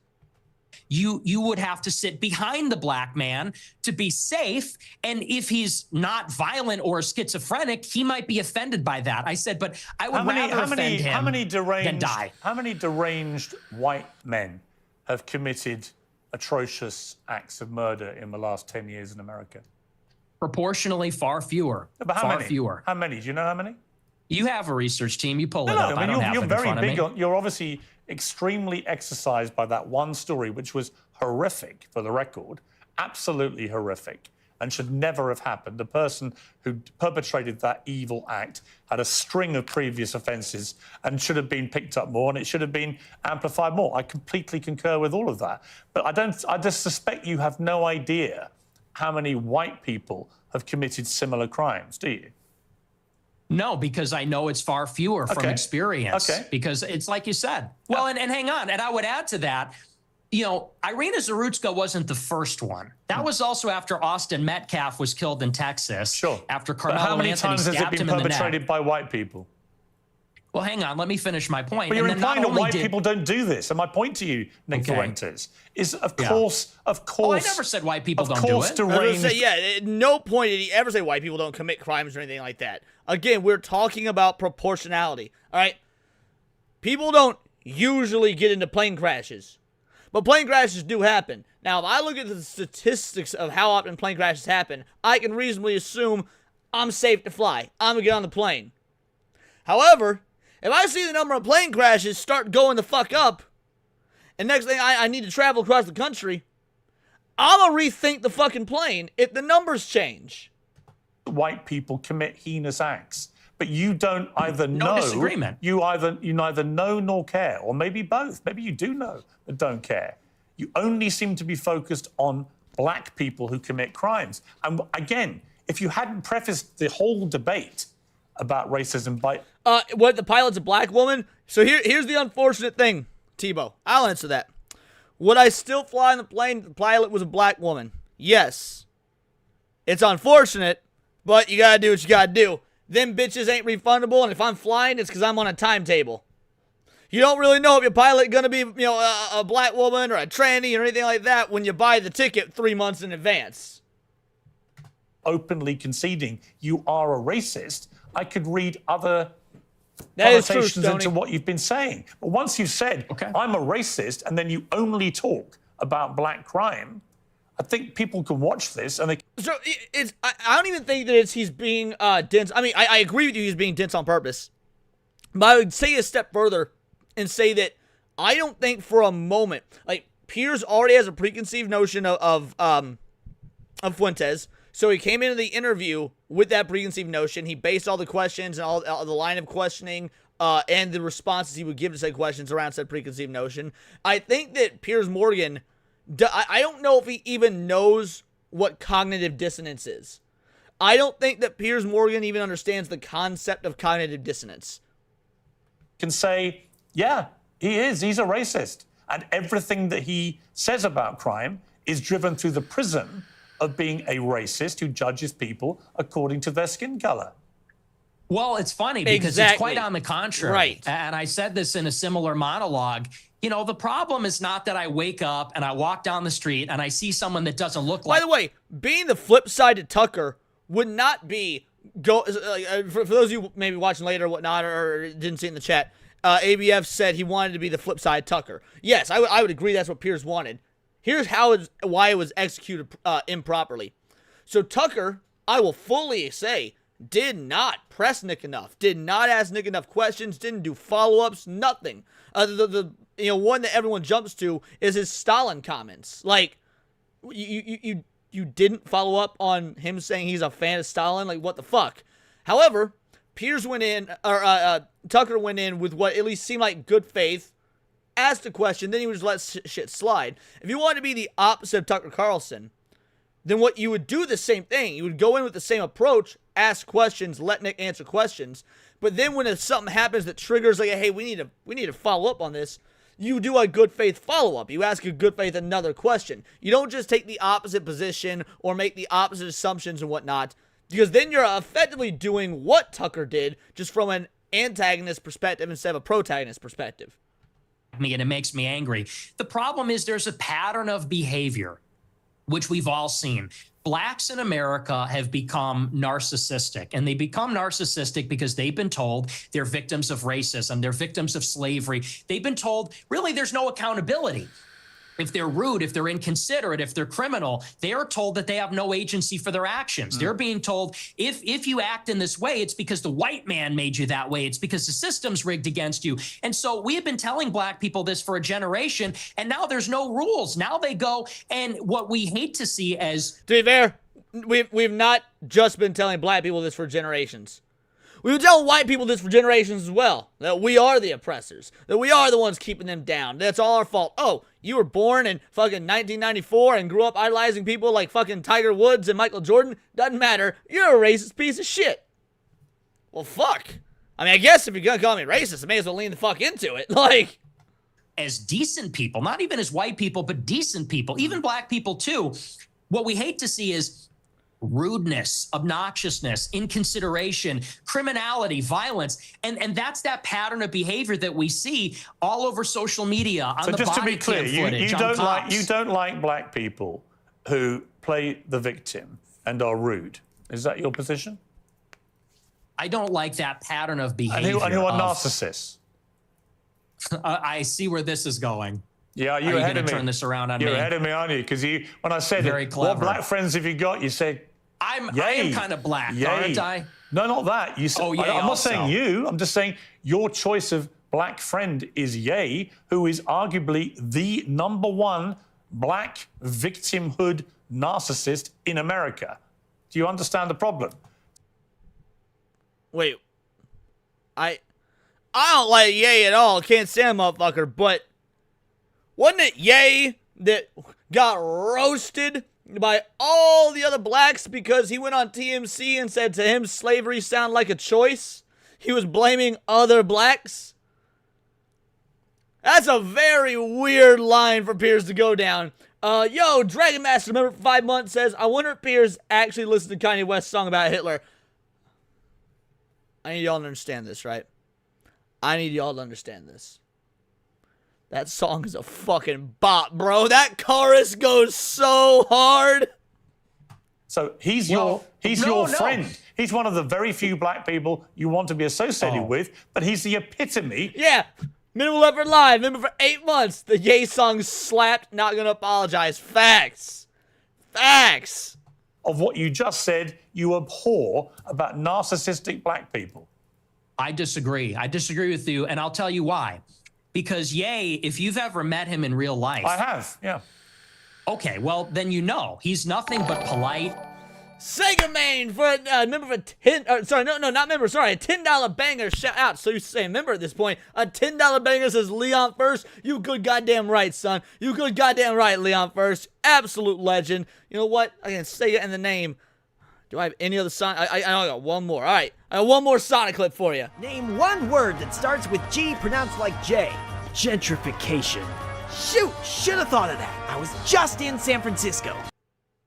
Shout out, absolute legend. Thank you so much. And again, you'll be a member again soon. I'm not worried about that. You know, I was called a grifter earlier as a joke by Tire King, so I was leaning into the grift. The same way Nick Fuentes leans into the fucking racism stuff. Like, guys, if you can't, support or donate, I never would want you to. Please, your own life comes fucking first. It's a holiday season. I ain't fucking tripping on it. I just thought it'd be funny to act like a grifter for a moment. But no, I appreciate it. Thank you. Consider it. Actually, he was very rude to me the last 2 times I interviewed him. Well, he's a supreme narcivist, and he's also... You keep interrupting me. You're very rude. Are you black? Because you're being very rude by interrupting me right now. To you. I'm giving you a hard time, but I do want to finish my point. I do want to finish my point about Ye. He is a guy who, when I was with him, wanted to make sure that everybody was heard, everybody felt included. He's actually a very soft-spoken guy.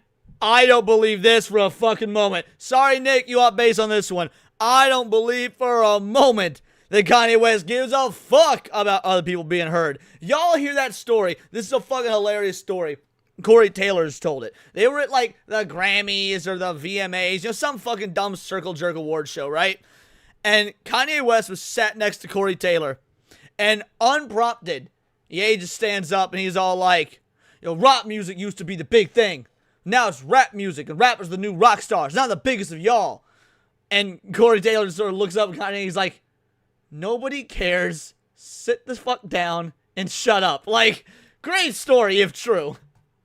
Very polite. And by the way, not violent. When you look at all the rappers that are in the music game, many of them, especially from Chicago, drill rap, they're talking about killing people, shooting people, they gangbang. He notably, if you know about him, he got his start because he was a nerd. He wore a backpack and a polo, and he wasn't a gangbanger. He rapped about his feelings and girls and his dreams and his ambitions. So no, and by the way, he would tell me all the time, he doesn't even feel black. They make him feel not black because he doesn't do those things, because he's soft-spoken, because he's artistic, because he's a bit of a nerd or likes fashion. So I would disagree. He's actually not like that at all. Okay. We're talking He's also a Hitler-loving anti-Semite. And we're going to take a little commercial break here, and we're going to come back and talk about anti-Semitism and your views about Jewish people, and indeed what Ye said about the same subject matter.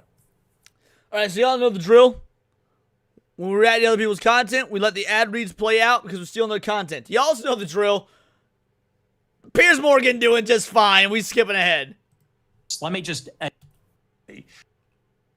be part of the conversation. Okay, back with Nick Fuentes. Let's just turn to anti-Semitism. In your interview with Stephen Crowder last week, you answered emphatically that you don't hate all Jews. Is that correct? That's your position? Yes. Okay. So I want to play you this clip. Well, I don't hate any Jews. Let me just amend that. I don't hate any Jews. Okay. Okay. Let's play this clip. The reason I've had it is because my opposition to world Jewry and Israel is rooted in absolute, uncontestable fact. We have the truth on our side. That's why we're winning. Because we are telling the truth about the historical antagonism between Jews and Europeans, between Jews and Christians. The theological, historical, racial, cultural, and political antagonisms between organized Jewry and the Christians, organized Jewry and Europeans. Organized Jewry is such an interesting phrase. I'm going to need to find a way to pepper that in just random conversations when I can. Like, when Christmas rolls around and I go to my dad's for Christmas, I need to find a way to work in organized Jewry. And the reason that we are winning that argument is because it's real. It's true. I can prove it. I can show you. I can name the names. I can show you the paper trail, the money. That is why we're winning. That is why all of this is raising the consciousness. Oh, really? When I you say I did not know that. You That's have this interesting. opposition to world Jewry. I mean, it's one thing to criticise, for example, the Israeli government over what it's been doing in Gaza. I've done that myself. When you talk about world Jewry, I presume you're talking about the 15 million Jews in the world, and you are opposed to them. How does that square with your position that you don't hate any Jews? Well, do you take issue with my use of the term world Jewry? Well, what do you mean by that? Or do you take issue with it? Do you have a problem with that? Clarify what you mean by it. Well, it's funny you bring that up. The gaslighting's crazy because I use that expression on my show all the time. I say organized Jewry, world Jewry. And do you know that for like 30 years, the World Jewish Congress has an annual keynote called the State of World Jewry? Barry Weiss has given it. You can look it up. It's on YouTube. She gives the State of World Jewry address. But Nick, what do you mean by it? I mean, you have to talk about, there's a concept of Jewish peoplehood.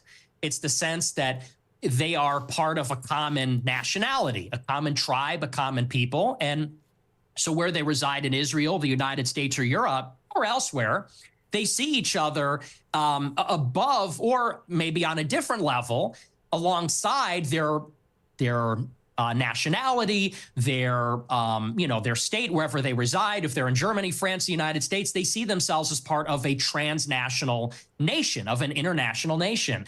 The Jews in America, the Jews in Israel, they identify as Israeli or American, but they also have something in common. They identify as part of a common nation, which I would say there's a world Jewish population. It's world Jewry. And world Jewry has representatives. There is such a thing as the World Jewish Congress, where they actually elect, it's democratic, all the local Jewish organizations elect representatives to represent proportionally the Jewish population in their area at the World Jewish Congress. And it's sort of like Davos. It's like the World Economic Forum, but it's exclusively for members of the Jewish nation that exists across the world.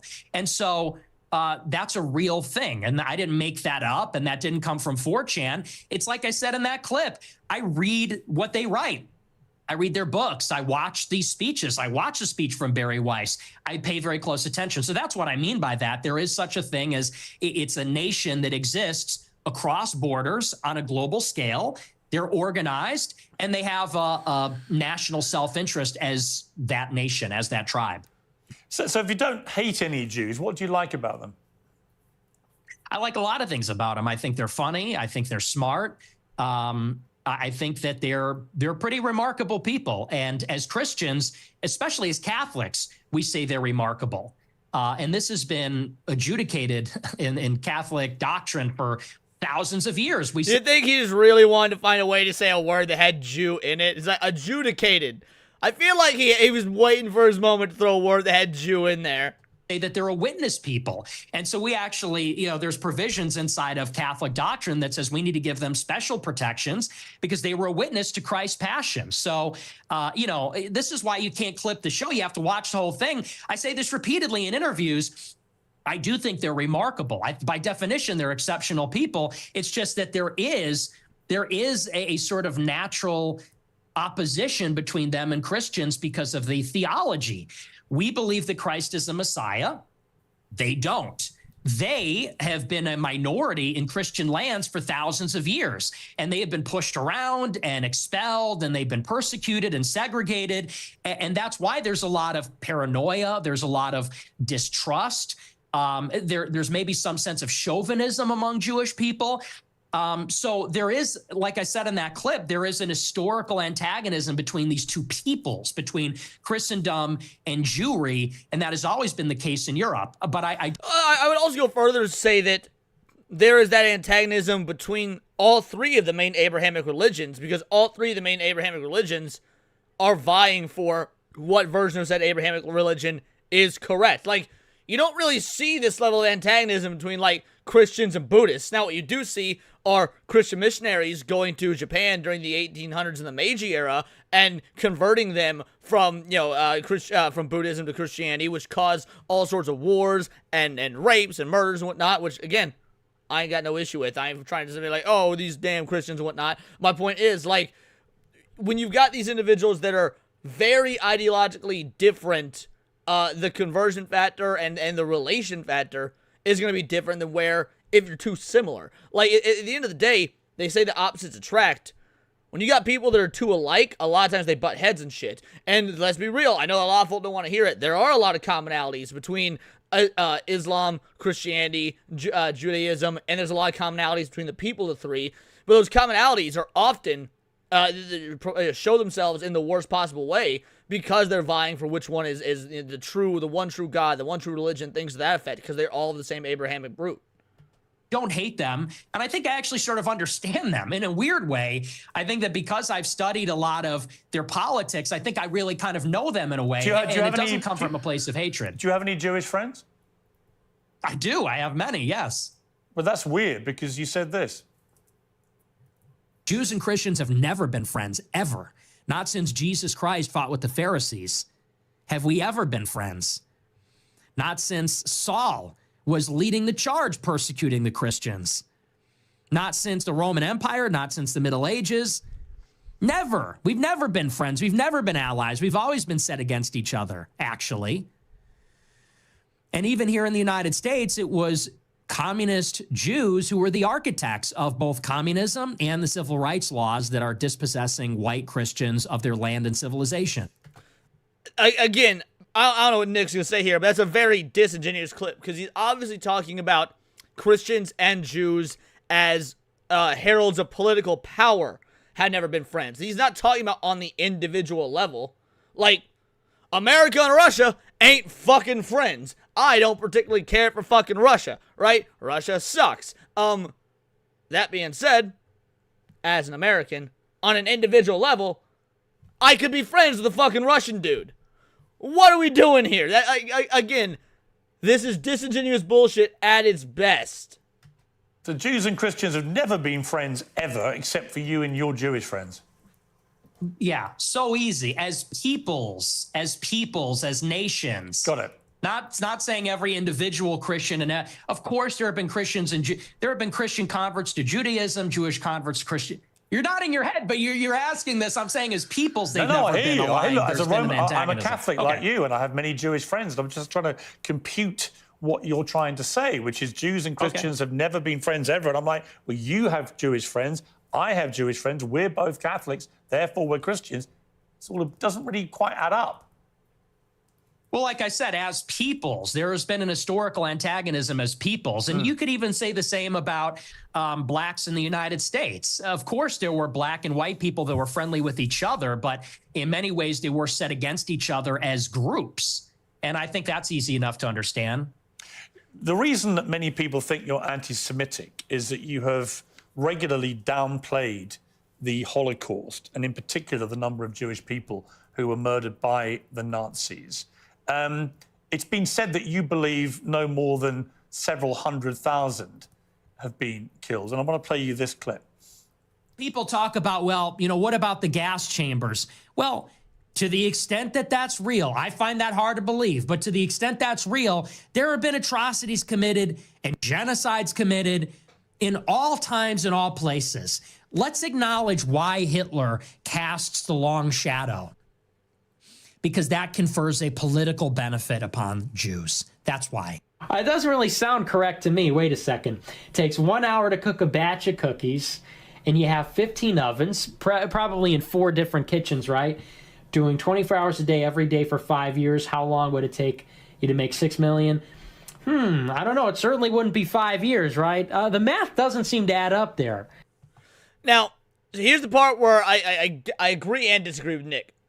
Now, for one, the whole, number of 6 million Jews being murdered, yeah, I believe that number because I've never heard any convincing arguments to the contrary, right? I've never heard anyone that wasn't, anti-Semitic or whatever, or hates Jews or whatnot, never heard anyone that wasn't like that. So say your average historian who just looks into history, looks into math, stuff like that, make a convincing argument, or an argument really at all, for why that number is or it wouldn't be correct, all right?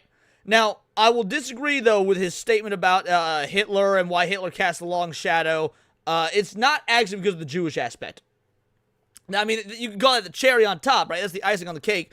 The reason Hitler cast such a long shadow, the reason Hitler is hoisted above all else as the most evil individual ever, the arbiter of ultimate evil, despite the fact that there are people that were far worse, like, Pol Pot, for example. The Khmer Rouge, in my opinion, was far worse.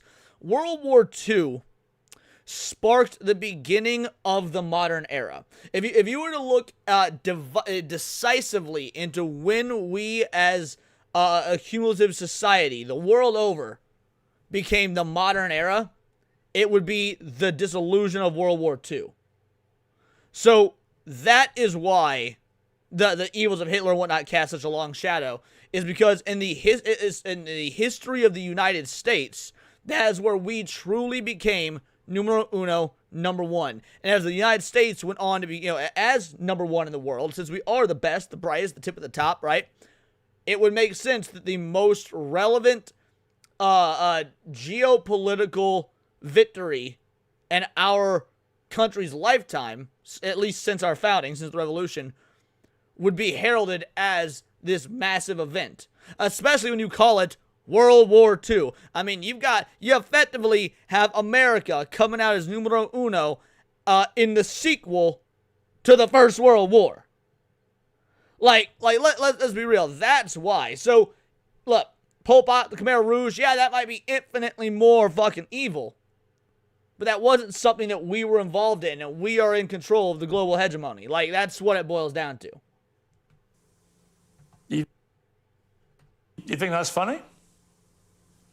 It's funny. It's amusing what you're doing because, that one was a joke. But do you want to talk seriously about the Holocaust? I do, actually. I do, because I just find it extraordinary that you would think the Holocaust could ever be something that we could joke about. Yes, absolutely. 100%. 100%. Dude, you got two reasons for believing this, right? Got two reasons for believing this.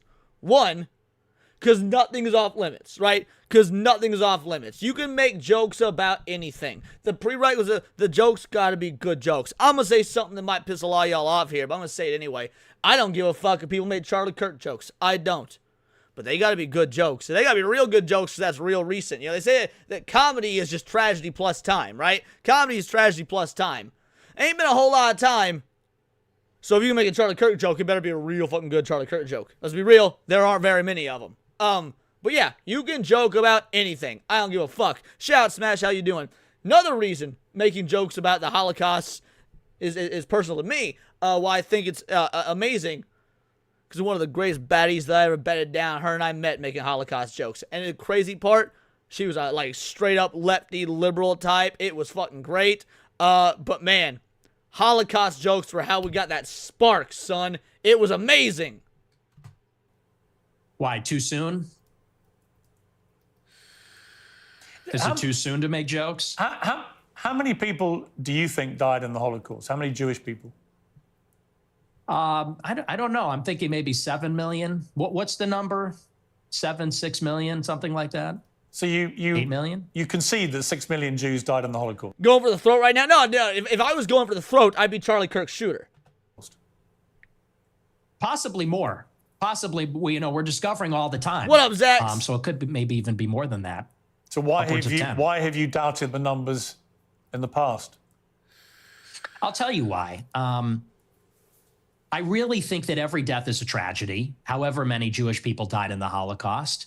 And I'm not a World War II historian, so I'm actually open to believing the official narrative, and I've read some of the conspiracy theories. And to tell you the truth, it's a rigorous debate. But what's interesting about this is in many countries, it's not even legal to talk about it. And that's really where my interest in the Holocaust begins and sort of ends. Dude, it's wild. The laws around what you aren't allowed to talk about and show in relation to the Holocaust are wild. So there's this fucking Dragon Ball Z movie. There's a Dragon Ball Z movie called Fusion Reborn. And in Fusion Reborn, the concept of the movie is that the portal between life and death gets opened, and all the dead motherfuckers come back, including the most evil motherfuckers out there. And one of the people in the movie is Hitler. I shit you not, it's Hitler. So Hitler comes back, and Goten and Trunks are fighting Hitler's army in tanks, And they go Super Saiyan, and Hitler's all, oh, blonde hair and blue eyes, I should be recruiting them. It's fucking hilarious. That whole segment of the movie completely cut from the German release, and a few other releases, because it's even illegal to show an anime version of Hitler that is still the bad guy, that still gets beat. Like, what? Yeah, he was the main bad guy at the end of Persona 2. You're exactly correct. Like, are you telling me we are so fucking... Germany and a few other countries are so fucking sensitive to this historical fact that you can't even have a jokey anime version of Hitler that's still the fucking bad guy and still gets beat? In Persona 2, if I recall, in Persona 2, they altered Hitler for the release. They censored him to give him sunglasses and a bigger mustache. Hold on. I'll show you guys. I'll show you right now. Persona 2. Hold on. Persona 2 censored Hitler. Images. Yeah. This right here. This is what Persona 2 censored it. Adolf Hitler? Cool Adolf Hitler. This is how they censored Hitler in the game. They just call him Führer. Exactly. My Order of the Holy Lance symbolizing the Zodiac as those qualifications. Yeah. So they just make him look cool. Exactly. That's their censorship of Hitler. Making him fucking look cool. Shout out Isaac for a two-banger. Pearson doesn't get dark humor as game. He absolutely does not. He absolutely does not. I would 100% agree. Absolutely. Thanks for the two-banger, brother. No offense, but it sounds like some fucking commie gobbledygook. R.I.P. Norm, fuck commies. To tell you the truth, is that if you wanted to question the number, you would be put in jail in about, 17 or 18 European countries. And I think that's really the more interesting conversation, which is that this is almost like a religious dogma in the West. No other genocide, no other atrocity is treated like this. Could you imagine if in the United States they said the number of Palestinians killed in Gaza is 100,000, and if you don't say that, you're going to jail, you're banned on X, you can't have a job? That's the part that's totally insane. And a lot of people, they can't even make up their minds. I think it's actually done a disservice. If your goal, and I'm not saying you as Piers Morgan, but if your goal, if you're an advocate for awareness about this, if your goal is to convince everybody that this is the way the Holocaust happened, I think the last thing you'd want to do is say that everyone that disagrees is in jail and is banned and you're not allowed to say it. So there's really been no open debate about the subject since the scholarship started to be produced about 60 years ago. But there is no debate to be had about the number of people. See, this right here. Bullshit. There's debate to be had about everything. Now, whether the numbers will bear out to be the exact same, be correct or whatnot, doesn't matter. If someone wants to try and get on a pulpit and say the sky is green, there's room to debate that. It doesn't matter if we can all look to the sky, see it's blue, and know there's wrong. There's a debate to be had there. Absolutely. Who were murdered. Even the Nazis in the trials after the war confirmed the numbers. The amount of documentation that was recovered, notwithstanding the attempts by the Nazis. But that doesn't mean you make the speech decrying it illegal.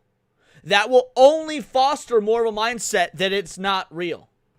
To destroy it. The amount of documentation that was saved and preserved and used for trials and for historical record is unprecedented in the history of mass slaughter of human beings. So we have a very clear idea of... The sky may or may not be orange, Smash JT, but here's what I do know. You'll be getting that red boy tomorrow when Expedition 33 wins Game of the Year. Just saying... Smash is right, Hypno's wrong. Smash is correct, Hypno's wrong. Expedition 33, greatest game of the year, some might say. Yes, you are correct, you'll get that red boy. Which reminds me, all of you, the SNH crew tomorrow will be streaming the Game Awards. But we'll all be streaming it to our individual channels. That way you could pick and choose who you want to watch. So we'll all be together, but on our each individual channels. So the reason I bring this up, y'all better be watching me. Y'all better be watching me. My stream when we're all together for the Game Awards tomorrow. I see Smash in the chat right now. Fuck Smash. You don't need to watch Smash. He be getting Red Boys tomorrow. All right? He'll be fine. He doesn't need your viewership. He be getting Red Boys. Y'all better be watching me. How many people were gassed to death in the gas chambers? We have a very clear idea of how many were starved to death, were kept in ghettos, died of disease, of forced labor, of death marches. We know how many Jews were slaughtered. It's at least 6 million. What's interesting to me is that you appear to now concede that, which may be news to a lot of your regular viewers who have constantly heard you quibble with the number of Jews who died in the Holocaust. And for the record, just to confirm what I think you told me, you do now accept that at least 6 million Jews were killed in the Holocaust. Well, no, I said it could be. It could even be higher than that. Well, it could be higher. That is true. I think it's at least. But you I think you're accept right. at least. It is at least. Oh, it's at least 6 million. But it could be 100 times people more are going than to be that. okay. The people are going to be. Let me respond to your. Let me respond to the rest of your question. Sure. What you're saying, I understand where you're coming from when you say it has been documented and there are confessions and so on. Let that speak for itself. But you don't see, your show is called Piers Morgan Uncensored. Yep. But the United Kingdom is censored and Europe is censored. And if you talk about these things, you will be put in jail in many countries. And I think that's where a lot of people start to say, well, if the truth is so clear and if there's such overwhelming evidence, why do you need to throw people in jail for disagreeing? And you yourself said, well, there is no debate. I think everything is debatable. I think everything at least should be debated. And if the evidence is very one-sided, let the evidence speak. Don't throw people in. Again, right here with Nick, I completely agree. I do. The only antidote to bad speech is good speech. You don't just throw people in the pen willy-nilly for saying shit you don't like. And if it's going to be like about something, especially something like the fucking Holocaust, which was an event that happened nearly 100 years ago at this point, there should be no reason whatsoever to have any legal ramifications for fucking talking about it. Nick Fuentes is 100% correct here. Jail. So do you think that Holocaust denial laws should be overturned? I don't particularly agree with Holocaust denial laws. I don't think people should be imprisoned. Okay. Well, because I have a blanket view now, which has evolved slightly actually over the years, that I have a blanket view that speech should not be criminalized, right? People should be allowed to say what they want to say, and they should be then made accountable for what they say. If you have an employer, they can make a view about whether you are the right kind of person they want for their employment, as they would make a decision about anything else you do in life. So I actually believe that speech should never be criminalized, is my personal view. I understand why in places like Germany, they have strong laws about it because they want to move on from what they believe was the most shameful. But that's not how you move on. And even if you do want to move on, legal ramifications that restrict people's freedoms for simply having beliefs or conversations is not how you, but it's actually the opposite of how you move on. That's how you keep this shit festering. Because you're sweeping under the rug and pretending there's nothing there. Moment in their history. I understand that. Do I want that in my country? No.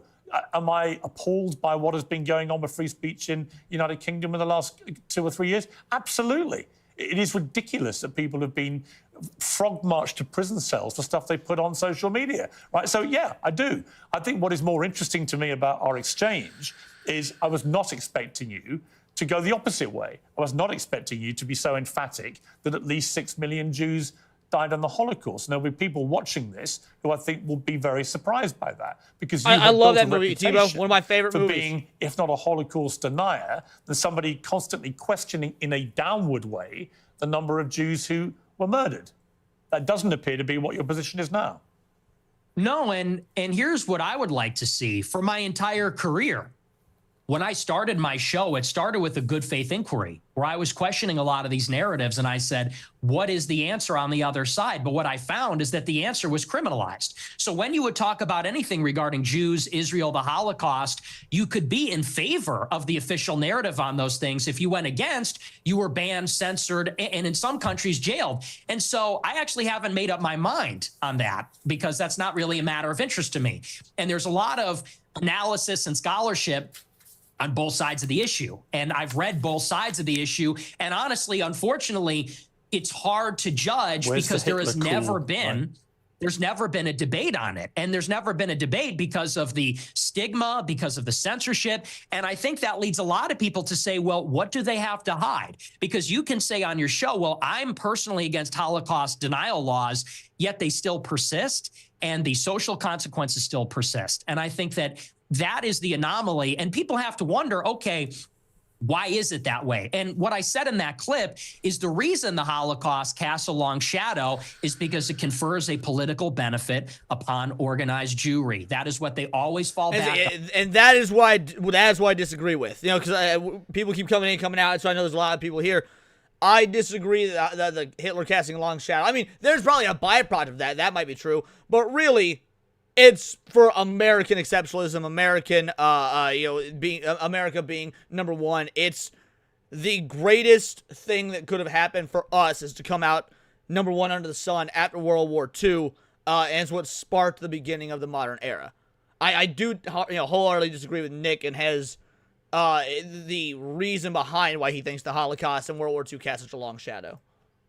They cannot be criticized. They cannot be named. They cannot be talked about, lest there be another Holocaust. And no other tragedy is treated that way, and no other ethnic group has a get-out-of-jail-free card. Just play that. Anti-Semitism and Holocaust, you can do whatever you want and defend all your actions.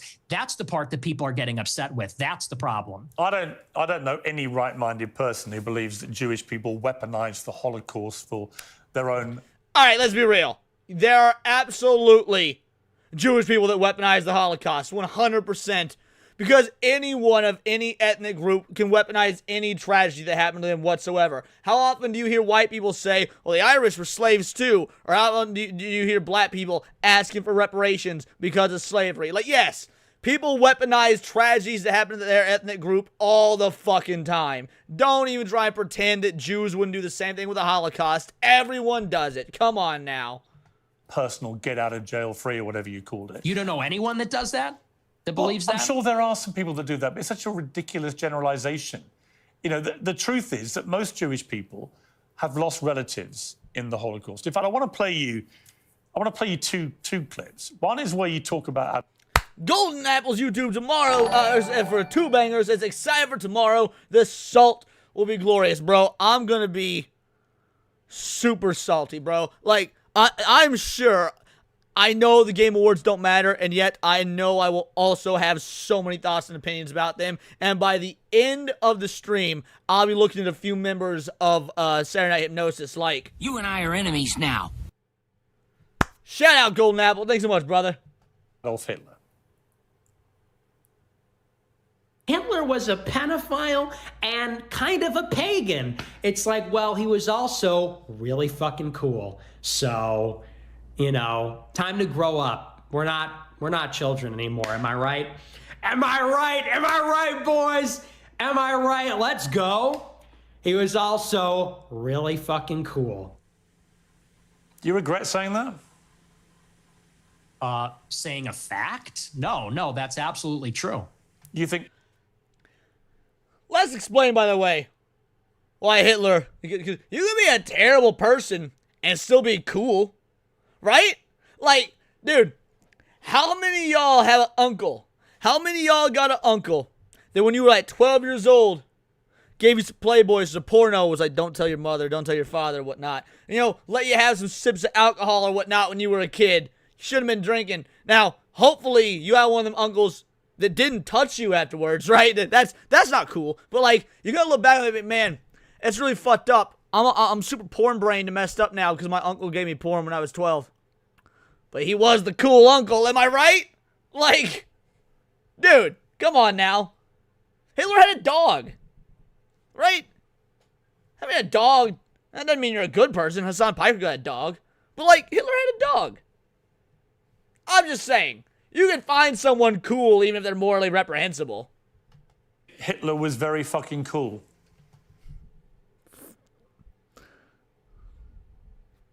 Sorry, I had to reboot for a moment after reading ABF's sentiment. Yes, I do. One of them. And I'm tired of pretending he's not. Well, to be honest. This is the problem, you see. It's a bit like when you just say, I'm a racist. You're a racist who thinks Hitler's cool, but you're not anti-Semitic. If you're a Jewish person watching this, what are they thinking? I'll tell you what they're thinking, because I've got a friend of mine called Danny Finkelstein, who, when he heard I was interviewing you, he's a Times journalist in the UK, very eminent journalist here, and author, who wrote a book about his own family's experiences at the hands of Hitler and Stalin, because he also told Tucker Carlson that you admire Stalin. But let's just take what Danny said here. Hi Piers, it's Danny Finkelstein here. As you're interviewing Nick Fuentes, you might try suggesting to him that he reads my book, Hitler, Stalin, Mum and Dad. It's called Two Roads Home in the United States. Since he says he's on Team Hitler, you might like to ask him about the fact that Hitler arrested my mum, tried to starve my mum to death, did starve my grandmother to death, sent my great aunt... Skill issue. ...to the gas chamber, my great uncle, Skill my issue. cousin... My grandmother on my father's side ended up being 1 out of 7 children, the only one that survived the war. There you go.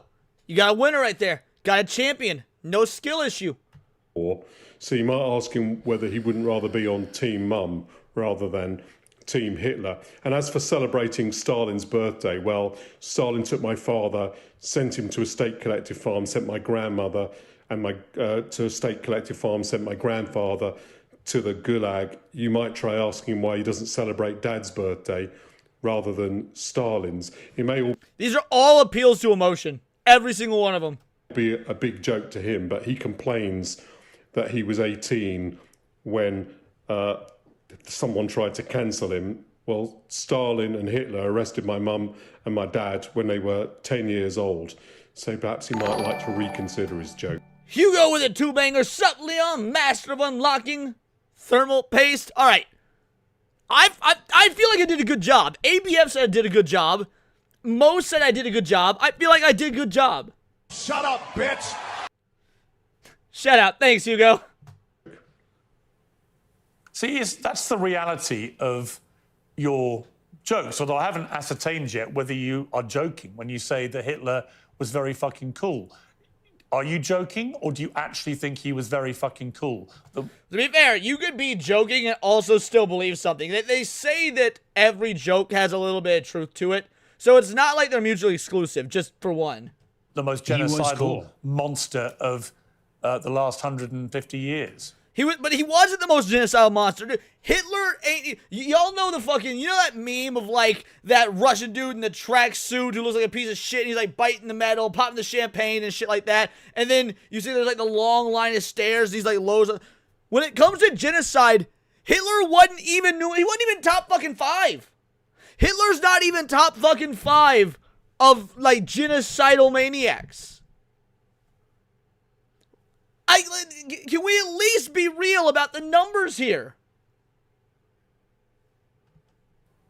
Yeah. Yeah, uniforms, the design, the leadership. Dude, there's a reason Hitler rose to power. Dude got a Nat 20 charisma role. Those outfits, man, those uniforms, they stylish as fuck. Man, did y'all know what Hitler did in World War I? Does anybody know what Hitler did in World War I? What his job was? Tell me in the chat before I go forward if you know what Hitler's job was in World War I. While I'm waiting for you guys to answer, War Wizard for a two-banger. When in doubt, apply more thermal paste. I was told when to stop. To be fair, I was certainly told when to stop. I'd fuck one of the robot dogs. So shout out. Yeah, no, thank you. He was a soldier. Yes. Yeah, there you go. He delivered messages. Specifically, he was a trench runner. Hitler was what was called a trench runner.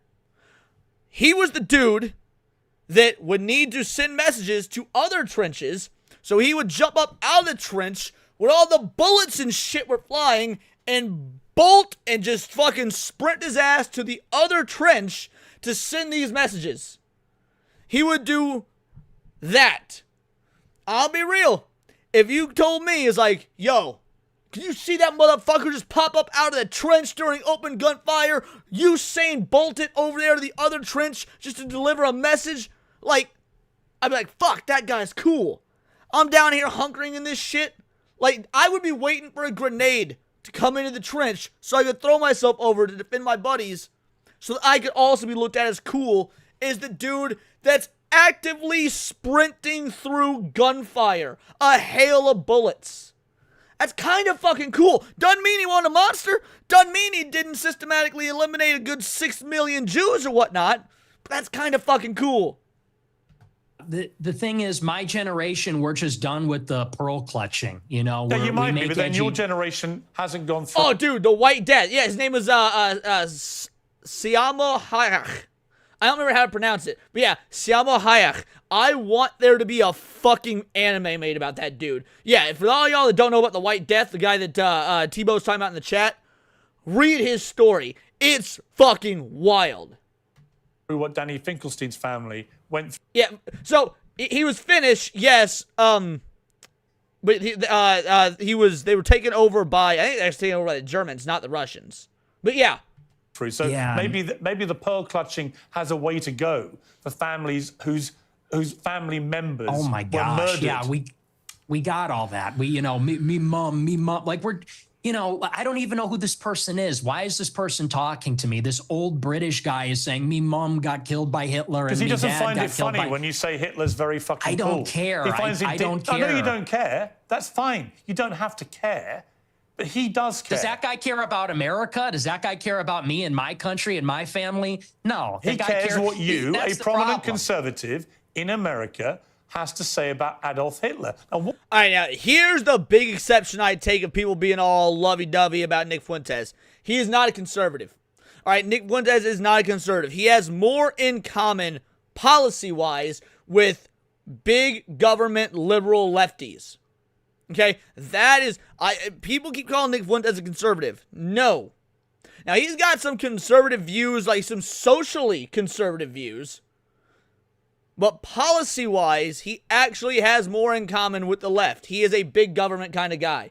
What do you mean am I high? I've talked about plenty of Nick's views. I watched tons of Nick's views. what do you mean by Hitler is very fucking cool? Because I think he's very fucking a monster. Okay. That's a clip. I think he's very fucking a monster. Do you hear yourself? Yeah, I mean, do. can we all grow up? I do. Can we all? Armenian genocide, Holocaust, Khmer Rouge, Mao, Stalin, Roma, Carthage, Kosovo, Rwanda, the Houthis. Any I miss, Leon? Not the top of my dome. Grow He up. murdered That is 12 just million childish. people. He murdered 12 million Okay. people. What is very fucking cool about that? Tell me. The edits, it's just cool. The uniforms, the parades, it's cool as a guy. You look at World War II and it's fascinating and it's interesting and it's compelling and it's cool. And, we're just tired of saying these kinds of things. We want to talk like real people and give our honest opinions. And then we literally get an old Jewish guy from England. Did Kaimon JRB just say big government is not left or right? Holy shit, yes it is. In the American government system, in the American colloquialisms, yes. Now, I don't know if you're in America or not, because the left-right dichotomy is an American thing that doesn't inherently apply equal standards the world over. But yes, big government is inherently left-leaning. Do you know what conservatism is? What it means to be conservative? It means to conserve government power, as in for it to be small. It's literally left-wing to have a big government, which is why people like Ronald Reagan, who are lauded as these great conservative fucking presidents and whatnot, are fucking useless. The great Reagan is a lie. Reagan's a fucking libtard. Because he was a big government guy.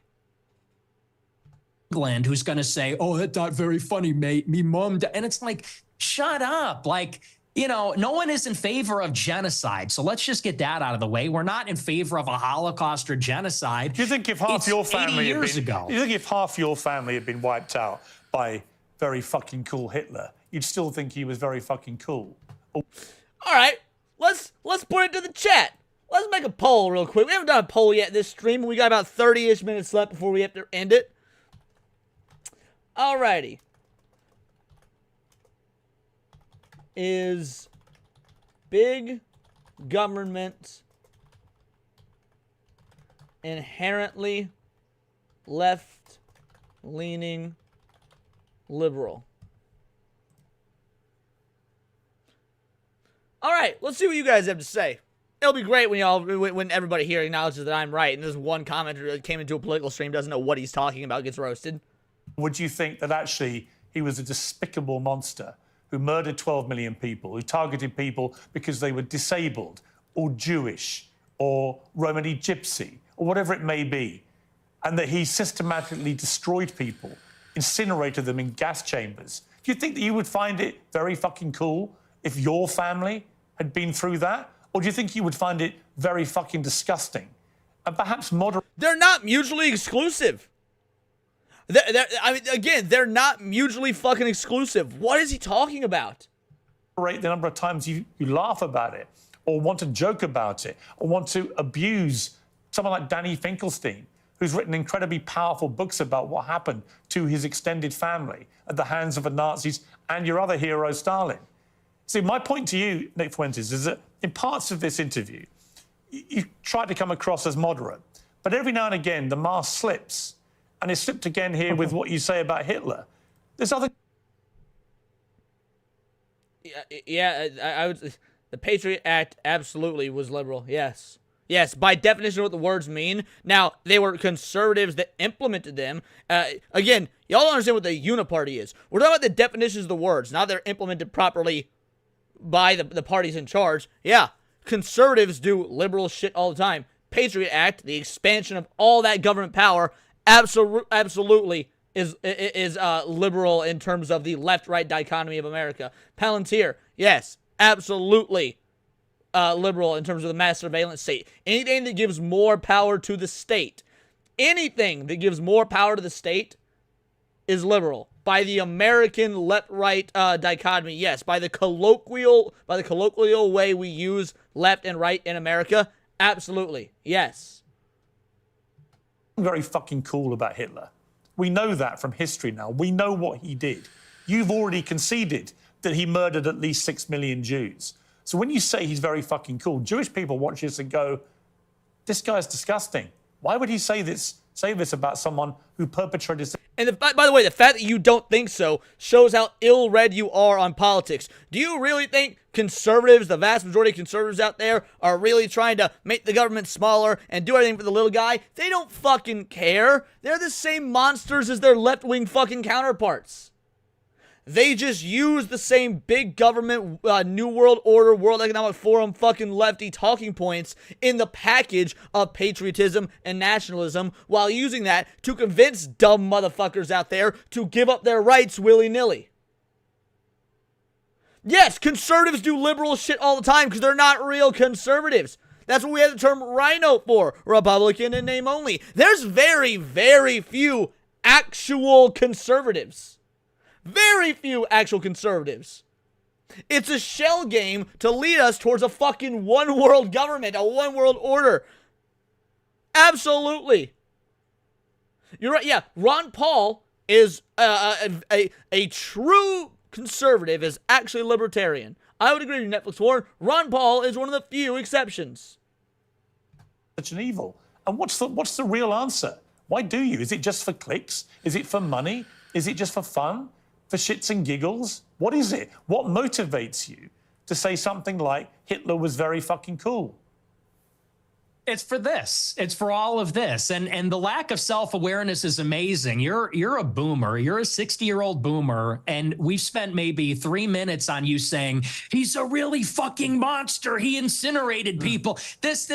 And I'm sitting here saying it's not that serious. It's not that deep. And not that serious. I'm getting at... Not that serious. Do you want to say more about he's a monster? You're not a kid yourself anymore. You're not a teenager. I know. Right? But again, it's not that serious. It was nearly 100 years ago. We've had God knows how many other awful things happen, whether it be wars, whether it be famines, whether it be pandemics. We've had a million other awful things happen since the fucking Holocaust. It's not that serious. It's history, but it's not that serious. He is right. You're nearly 30. To be clear, yeah, okay? You're a fully formed adult who has a brain, right? And at some stage, that brain is taking you off these rabbit warrens. Is this an interview or is this a lecture? Can I respond to what you're saying? I want you to explain why you think it's fine to say how fucking cool Hitler is and to dismiss the very powerful 90 seconds from a British journalist who lost a lot of family members to the Nazis in such a callous, dismissive manner? I don't think it's powerful. I think we've been hearing that our entire lives. Okay, the Schindler's List. Let's just be honest. The propaganda is over the top. We have been in America. What about and the Schindler's everywhere. List? Hey, tell me about the Schindler's List. Well, tell me about the Schindler's List. I'll tell you about it. We have been browbeaten as a people, as Americans, as Westerners, for our entire lives. And do you know what this has done? It has taken away any sense of pride, any sense of love for our own civilization. We have been made the villain in our own story. We have been made. Trust me, Smash. It's taken a long time. Like 2014 is where the started to notice shit, and it's just really gone up the walls from there. I get it, man. I get it. I understand 100%. Like, it sounds fucking crazy, but look where we are now. You got the World Economic Forum funding certain, like, small little governments to fund fucking Sweet Baby Inc. Why did a game like Dustborn get government funding to be made, and that government funding leads back to the World Economic Forum? Propaganda video games? What? Because, well, let's just be clear. It doesn't begin and end with Hitler is a monster. This has been the political narrative, which is why we have thrown open the borders. This is a political narrative, which is why we can't be a conservative society as a whole anymore, why we can't be proud of Europeans, why we can't be proud of being Christian, because they've told us if you're too white and too proud and too Christian, it's going to lead to a Holocaust. And so my generation, our entire lives, honestly, it's true, and that's why people like me. That's why I'm popular, because this is bullshit. Shit. Honestly, yeah, it's a crock. We don't want to hear any more about me mom and me dad. That's a crock of shit. No, listen. What you just said is a crock of shit, and you it's know true. it. It's called the open society. In your gut, you know it is. You weaponize this stuff. You know. You weaponize this stuff for money, but you know when you say something like what you just said. I'm banned from banking. I'm banned from banking and credit cards. You know who you're talking to? I do it for money. And by the way, how much money you make? Your company's worth $100 million. Your company's worth $100 million. I was banned from Bank of America. And you shouldn't I'm have banned been. from processing credit cards. And you shouldn't have been. But I am. So don't tell me I'm doing it for money. Well, ask me my opinion about that. I'll tell you shouldn't have been. Right? I don't agree with that. What happened to you? Then don't say I'm doing it for money, because you know that full well, and you say it's a grift. How much money if I wanted to be a grifter, I'd be like you, and I would go and say, how much money are you making? I'm making a lot of money now. Yeah. Now that I'm the #1 live streamer in America, because people agree with me more than they agree with you. We're tired of hearing I think it's important to give respect to history, and I think that's too extreme for my taste. But and I completely agree with the sentiment. Here's the dealio.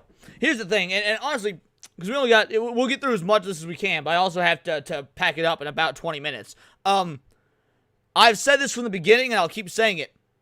I think that a lot of what Nick says is correct. The way he says it is what isn't, because, like, delivery matters. Now, obviously, he's doing something right, like you just said. He's the largest, live streamer, and I don't know if that's actually true or not, but largest live streamer in the country, at least political live streamer, right? So, the way he's saying it is resonating with people. However, you are going to have individuals like Piers, or people that Piers is being intentionally disingenuous. I think there are a lot of people that are just sub-room temperature IQ that are going to hear what he's saying and not realize it's jokes or it's generalizations, or they're going to try and take it to the individual level or whatever. And that's going to, they're going to think that he is something that he isn't, or that he's making points that he isn't. Now, should history be respected? Absolutely. Should history also be questioned? Yeah, absolutely. Because for the longest fucking time, historians were just convinced that ancient Sumeria was the first civilization. Convinced. And then, what happened? Göbekli Tepe was discovered. And they did everything they could. The archaeologists did everything they could to not rewrite the history books, because it meant for years they were fucking wrong. I mean, do you know, we've never even found a fucking mummy in the pyramids. And yet we've been told for years upon years, they're tombs. They were tombs for the pharaoh. Never once has a mummy actually been discovered in the fucking pyramids, but they're tombs for the pharaoh. We don't know. That was an assumption. And once evidence starts piling up that says, actually, that might not be correct, they don't want to rewrite the history books. It makes them look fucking bad. It makes them look wrong. The funding dries up. All of our history, our knowledge, and then we've learned, turns out it's wrong. That's a big embarrassment to these big corpo pride, right? To big tech, big archaeology, big pharma, whatever it want to be. So yeah, there's 100% respect to be had for history. I agree. But part of respecting history would also be questioning whether or not we've gotten shit wrong. Whether it be something as old as Göbekli Tepe, or whether it be something as recent as fucking 9/11. About slavery and the Holocaust and Jim Crow. We're done hearing about that. You guys I'm not done hearing about that. Okay, well, your generation's on the way out, and Generation Z is coming up, and we're finished with that. We're ready to take our country back. I've got three sons. We're not listening to crying minorities anymore. I've got 3 sons. I would have to look into that, Grave. I'm not sure, but the Smithsonian does suppress a lot of shit because the Smithsonian, and I've talked about this at length. I've got an incredibly long Twitter post about it. The Smithsonian is a propaganda arm of the government. All right, and they don't even hide it. It's openly in their on their website. It's openly in all their contracts. Openly in all their FAQs. The Smithsonian is a historical propaganda arm of the government. Did you know? This is one of my favorite things to talk about. Did you know that when we had I don't remember what the treaty was called, but there was this act that basically was written into law, enshrined into law, saying that museums that had Native American artifacts had to give those Native American artifacts back to their people. Sounds noble, right? There's an exception to that rule. Except for the Smithsonian, because the Smithsonian is ran by the U.S. government. So basically the U.S. government said, the museums and shit that we run, we're going to keep all this Native American shit. But the rest of you guys that run museums, you got to give all that shit back. Like, the Smithsonian, yes, they suppress history, they suppress knowledge, they weave narratives, they refuse to answer questions that might go against the narratives. They hate the artifact of the Aztec riding dinosaurs. I don't know anything about that, but that sounds like a great Tinfoil Haters episode. If you're part of the Discord, put that in the Tinfoil Haters tab, please. That'd be awesome. But yeah, the point is, the Smithsonian is an evil institution. Just look into the history of the Smithsonian. They are an evil institution. They don't share your views about slavery and about the Holocaust. They can have decency and compassion and humanity about... Yes, I know what you're talking about Netflix 4, and that's going to be a future Tinfoil Haters episode. Some of the worst things that have happened in the last 150 years or more. They can do that, and they can also have concerned views about issues like immigration and other issues.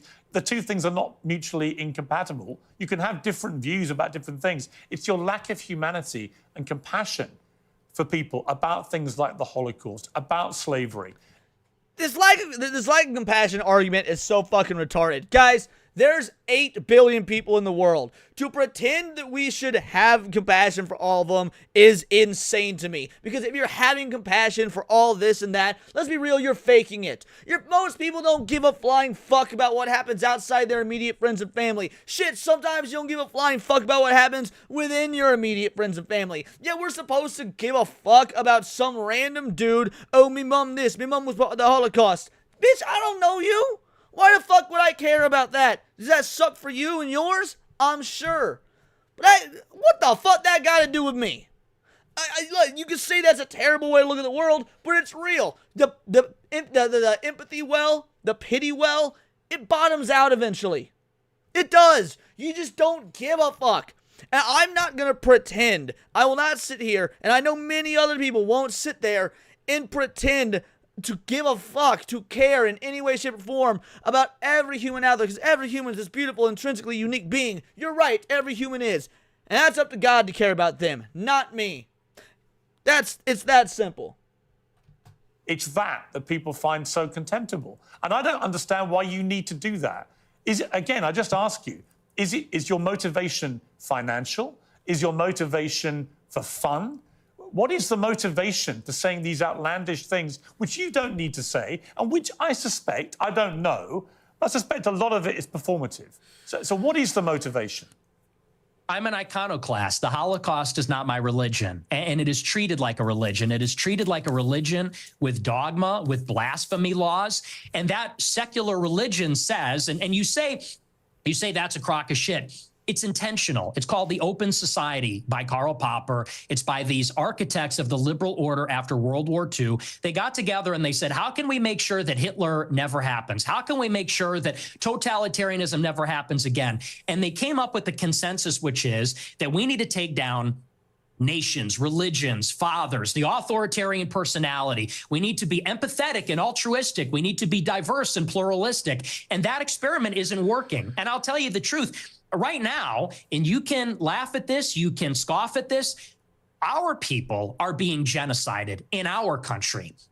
50% of the live births in the United Kingdom and in the United States are non-white. In 100 years, my ancestors, your kids who are so empathetic and compassionate, they're going to be a minority. They're going to be a minority in maybe a Muslim country, an Indian country, an Hispanic country. And these Jewish people that are 100 years old talking about my grandparents and the Holocaust, they don't care about that. Actually, they like to see it. At the SPLC, they're literally counting down the days until whites are a minority in America. So forgive me if I don't believe them when they talk about compassion. There's a genocide going on right now. It's not against the Jews. How many Christians are there? In Gaza, it's against How many whites. Christians are there in the world? Like me and 1 you. point some billion, Yeah, 2 billion, I don't know. How many Jews are there? 15 million. Okay. So with a straight face, you're going to tell me the world is being overrun by the Jewry, by 15 million people, when there are over 1 billion Christians. There is a genocide of Christians like poor old Nick Fuentes going on. Wait. Why would that be shocking if true? Because think about this. We're talking about it in the context of World War II, right? This whole thing is about the Holocaust. World War II. Guys, Germany was a tiny fucking nation. Germany was pretty goddamn small. Them bitches almost fucking won World War II. Okay? What do you mean? The idea that, like, this small group of people can't come out with a dub, can't come out with a victory, can't come out on top. Germany almost won World War II. They're a small group of people. Not only that, homie, you're British, you're talking to an American dude. Your own British fucking army and your Navy and your merchant marines and shit couldn't even keep us wily Americans under control. Now, to be fair, granted, we had a little bit of help from the French back when the French were based. There's a reason I'm xenophobic against the French, because the French from now are not the French from back then, but that's neither here nor there. Point is, y'all couldn't even keep us in check. Clearly, small groups of individuals can have vast amounts of control over larger groups of individuals. That's human history. At the hands of these 15 million Jews. Really? See, this attitude is why you're losing. When you say Who am I losing to? white people, Who these am I losing poor to? white people. Who am I losing to? You're seeing it. Mass migration. Oh, you're losing to me. We are losing as a civilization of mass migration. And here's the difference. In Israel, they have my politics. In Israel, they want to maintain a Jewish majority.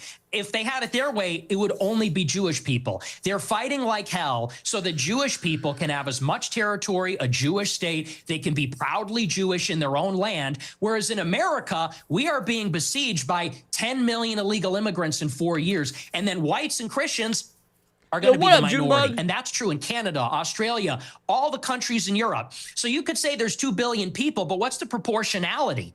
What is the percentage of people being born that are white? Where's the arrow pointing? Where are we going to be in 50 years? In 50 Bingo, smash. Bingo, bango, bongo. The top 1% of the top 1%. Exactly. years, there might be in Israel. In 50 years, there isn't going to be a white Christendom. You don't believe people should get married, right? I think people should get married. I'm a Christian. But you're basically anti-marriage, really. You've talked about this. You've talked about. Are we done talking about white genocide? Well, no, I'm coming to the same part because you seem very resistant to the idea of marriage. You've never got married. You've talked very scathingly about henpecked husbands. Just take a look. That's true. Guys get to a certain age and they're like, you know what? Women suck. Like, they're talking too much. They're not hot anymore. Like, you're fat, you're chubby, you're not as hot as you think you are. You fucking talk too much, you're a bitch. So we'll obviously get to the brazen misogyny part of those were kind of all true, to be fair. Those were kind of like all true. But there's exceptions to the rule, but those are pretty much all fucking true. That a little later, but I'm just curious. On the one hand, there's this terrible genocide going on of white people. On the other hand, you want people effectively to stop going near women because they all turn out to be so ghastly, so they shouldn't presumably procreate. So how does that work? I mean, aren't you, with your rhetoric, actively encouraging men not to associate with these ghastly women, therefore not have any more children? Therefore, you are contributing, Nick Fuentes, to the diminishing white population. I'm confused. I tell my followers to get married all the time. I tell them that it's best for everybody to get married. And I think that's the only way that you can have sex. I think that's the only licit way as a Catholic, as you know, to have sex is within marriage. Why don't you get married? I'll get married later. It's been difficult for me because people are shooting at me at my house. I don't know that I don't want to have kids and a wife. You know, my wife would be screaming about that. Me, you know, I have to be able to take risks and be able to say these things. It's difficult to bring a family into a life that's like that. But for my followers, I tell them to get married. But what's happening with women... You literally just told your followers... Well, hang on. In that clip, you literally told followers, women, they get old, they get fat, they get ugly, they get very annoying. So where's the incentive to get married to women? There isn't one. You're actively telling them the opposite. You're extrapolating a lot. We can complain. Just quoting you back yourself again. No, but you're extrapolating and saying, well, you say... Smash says, women do suck, I got lucky. Oh, I don't know, man. I don't know. I heard that Smash JT used AI to make his wife's titties bigger on X, and I heard it on the internet, so it must be true. Women are annoying, so therefore, what's the incentive? We have to do it in spite of the fact that they are annoying. We have to do it in spite of the fact that they talk too much. We can get them to lose weight. We can put them on peptides. We can get them to the promised land, but it's going to be Do you think this view of women may be why none of them want to go near you? Oh, you should see my DMs. It is quite the opposite. They're called the Groipettes, and I'm actually batting them away. You missed it. Brilliant opportunity to call them the Gropettes. I know you're called the Groipers, but Gropettes is a very... Or Groipies. Instead of groupies, you can call them Groipies. Hey, granted, not all of them are attractive. Some of them are attractive. Are you actually? Look, just to clear up one of the many theories about you. Is he about to ask if he's actually gay or actually straight? I swear to God, if this is what he's about to do, this will be the last segment, and this is what we'll end on. No idea what the answer is, and you haven't got to answer. But are you actually attracted to women? I am attracted to women. You're not gay? No. But I will say that women are very difficult to be around. Okay. So there's that. And do you think they should have the right to vote? I do not. No, absolutely not. They should stay at home? Well, yeah, absolutely. So basically, you're just a misogynist old dinosaur, aren't you? For a young guy. Yeah.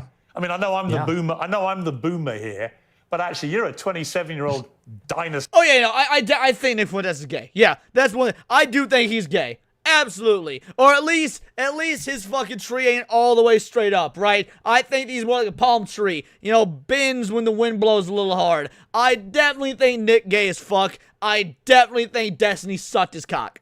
100%. So aren't you? Aren't you, Nick Fuentes? All women. I am. All women are annoying. All women grow old. They all get fat. Says the guy. Have you ever had sex? No, absolutely not. Wow. Says the. I can honestly believe it. I wouldn't like admit that live on Piers' show, but I can believe it. The guy who's never got laid. Wow. That's the thing, though. You boomers, it's always think you're an expert in women, free love. Given you've never got laid? Yeah, we are going back to the Stone Age. You're absolutely right. This, you know, you're talking about empathy, and your kids are empathetic, and they would never laugh at a joke about the Holocaust, and you're a misogynist. You're a simp yourself. You're totally henpecked. That's the problem. So we are going back to the way another clip of yours about women. A lot of women want to be raped, and when I say raped, I mean like that sounds bad when I say it like that, but there's like a lot of women that really want a guy to beat the shit out of them, but also they have to pretend, but part of it is they have to pretend like they don't. I mean, there's a reason we see an epidemic of these dumb broads that keep going back to dudes that beat the shit out of them. There's an innate fucked up psychology in women like that. You think women want to be raped, do you? That's what the studies show, Piers. That is what these statistics say. But that's what you believe, They is have it? fantasies. They have fantasies about it. I don't think that they want to actually get raped, but there's a study out there. Get ready for this. There's a few studies out there about this, actually. It says 62% of women have rape fantasies. And if you read anything that they're reading, if you watched what they're watching, what do you think 50 Shades of Grey is about? What do you think Twilight is about? I mean, that's just true. You think women want to have the shit beaten out of them, as you said? Yeah, and it's very disturbing, but it's true. Enough Do you said. think your views on women might change if you actually ever had a relationship with one or had sex and actually had a proper relationship? I mean, people say the reason you're so angry about women is you're basically an incel. Well, I'm not angry. People call him an incel. To be fair, I would say he's a voluntarily celibate. Like, now, granted, whether it's because he's gay or not doesn't really matter. If you got the money that he has, the platform he has, like he said, even ugly bitches, you'd be drowning puss because bitches love money. So, incel means involuntarily celibate, right? An involuntary celibate. I would imagine there's nothing involuntary about Nick Fuentes. He's got status. He's got money. He's, like, not unattractive. So, yeah, I would say it's voluntary. About it. You sound very angry. You sound very, very angry about women. I'm passionate. It's an issue You're I'm not passionate passionate. about. You're sounding very bitter about women. As if women have done a terrible disservice to you. But when? You don't have relationships. You don't have sex. When are they doing these terrible things to you that's made you so hateful towards women? I'm really curious. I don't think that was a hateful clip. I think I was... Say you go with a tin banger, so you want to read something to everybody off. All right, you know what, for a tin banger, I'll read something to everyone. I will. Let's see. I'll just open to a random page to see what we got. Okay. Do you want me to quit? She asked him later that night once she was nestled against him in bed. Wait, what? He demanded with his brow furrowing. Why, no, of course not. What kind of grade A shit would I have to be to insist you quit your job where okay, it's about his job. Do you want to quit? That's your choice, sweetheart. I know you'll support whatever you want to do. It's not terrible working conditions, is it? No, she quickly assured him. No, of course not. I really like it there. Everyone's really nice. I love the other techs. You know, the guys who are too into it are actually pretty far and few between when you tally up the days. I don't actually want to leave. I just want to make sure you're still okay with it. And the context would be her jerking off Minotaurs. Her jerking off Minotaurs. That is the context. And you know what? We'll end the stream with that. I've got some obligations I have to be at in 20 minutes. So, we'll end the stream with that. Let's see who's live. Let's see who we'll raid into. We didn't get through the whole thing. We got through a lot of it. We got through an hour and a half of the 2-hour interview. I mean, let's be real, guys. Fuentes cooked Piers here. He did. Fuentes cooked Piers here. It wasn't even close. Again, you don't have to like Fuentes. I don't really like Fuentes, but you can't deny he came in with numbers. He came in with statistics. And Piers just came in with my feelings. And I mean, that's not how you can win, if you call it win, a conversation or debate about that. It seemed bad faith from the start. And if something's bad faith from the start, then, you're never going to have anything productive for you or for your soul. It can only potentially be productive for the audience. And I do think there was something productive here. I think there was some production to be had with us going over this. I enjoy what we saw. So yeah, all in all, great time. We're not going to normally just focus the lunch hour on one thing. But I think doing it today for something as big as this was awesome. I think it was great. Smash JT with a 10 banger. Great stream, man. Thank you. No, thank you, dude. Shout out. Truly appreciate you, homie. Let's end the stream. Let's see, what clip? You know what? In honor of a preemptive hypnotic losing tomorrow's Red Boy bet, Smash, this is for you. Like, I don't think humans were meant to see sissy hypno inflation compilations. But hey, by the way, did you know that I suck dick as a man? I lick the ass of other men. But really quick, I lick the balls of a man. Shout out. Thank you so much for the 10 banger, homie. All right, we out, like 4 circles. I've got this set up to raid into Yarn Witch. Give my girl Yarn Witch a sub. Give her a like, the whole 9. She's over there with the Hump Day Chin Wag. They're great people. Yarny raids me all the time. I would love to see her grow further. You guys are all legends. Check out today's video if you haven't watched it already. I will be on Zach's show tonight. Now, tomorrow, there will be no lunch hour because instead I'll be doing the Game Awards stream. So, yes, check me out tomorrow. Game Awards stream. I'll see y'all on the flip-flop. And check me your names in the comments. Until next time, it's all here in the Nerdosphere. This has been Words of Paradise.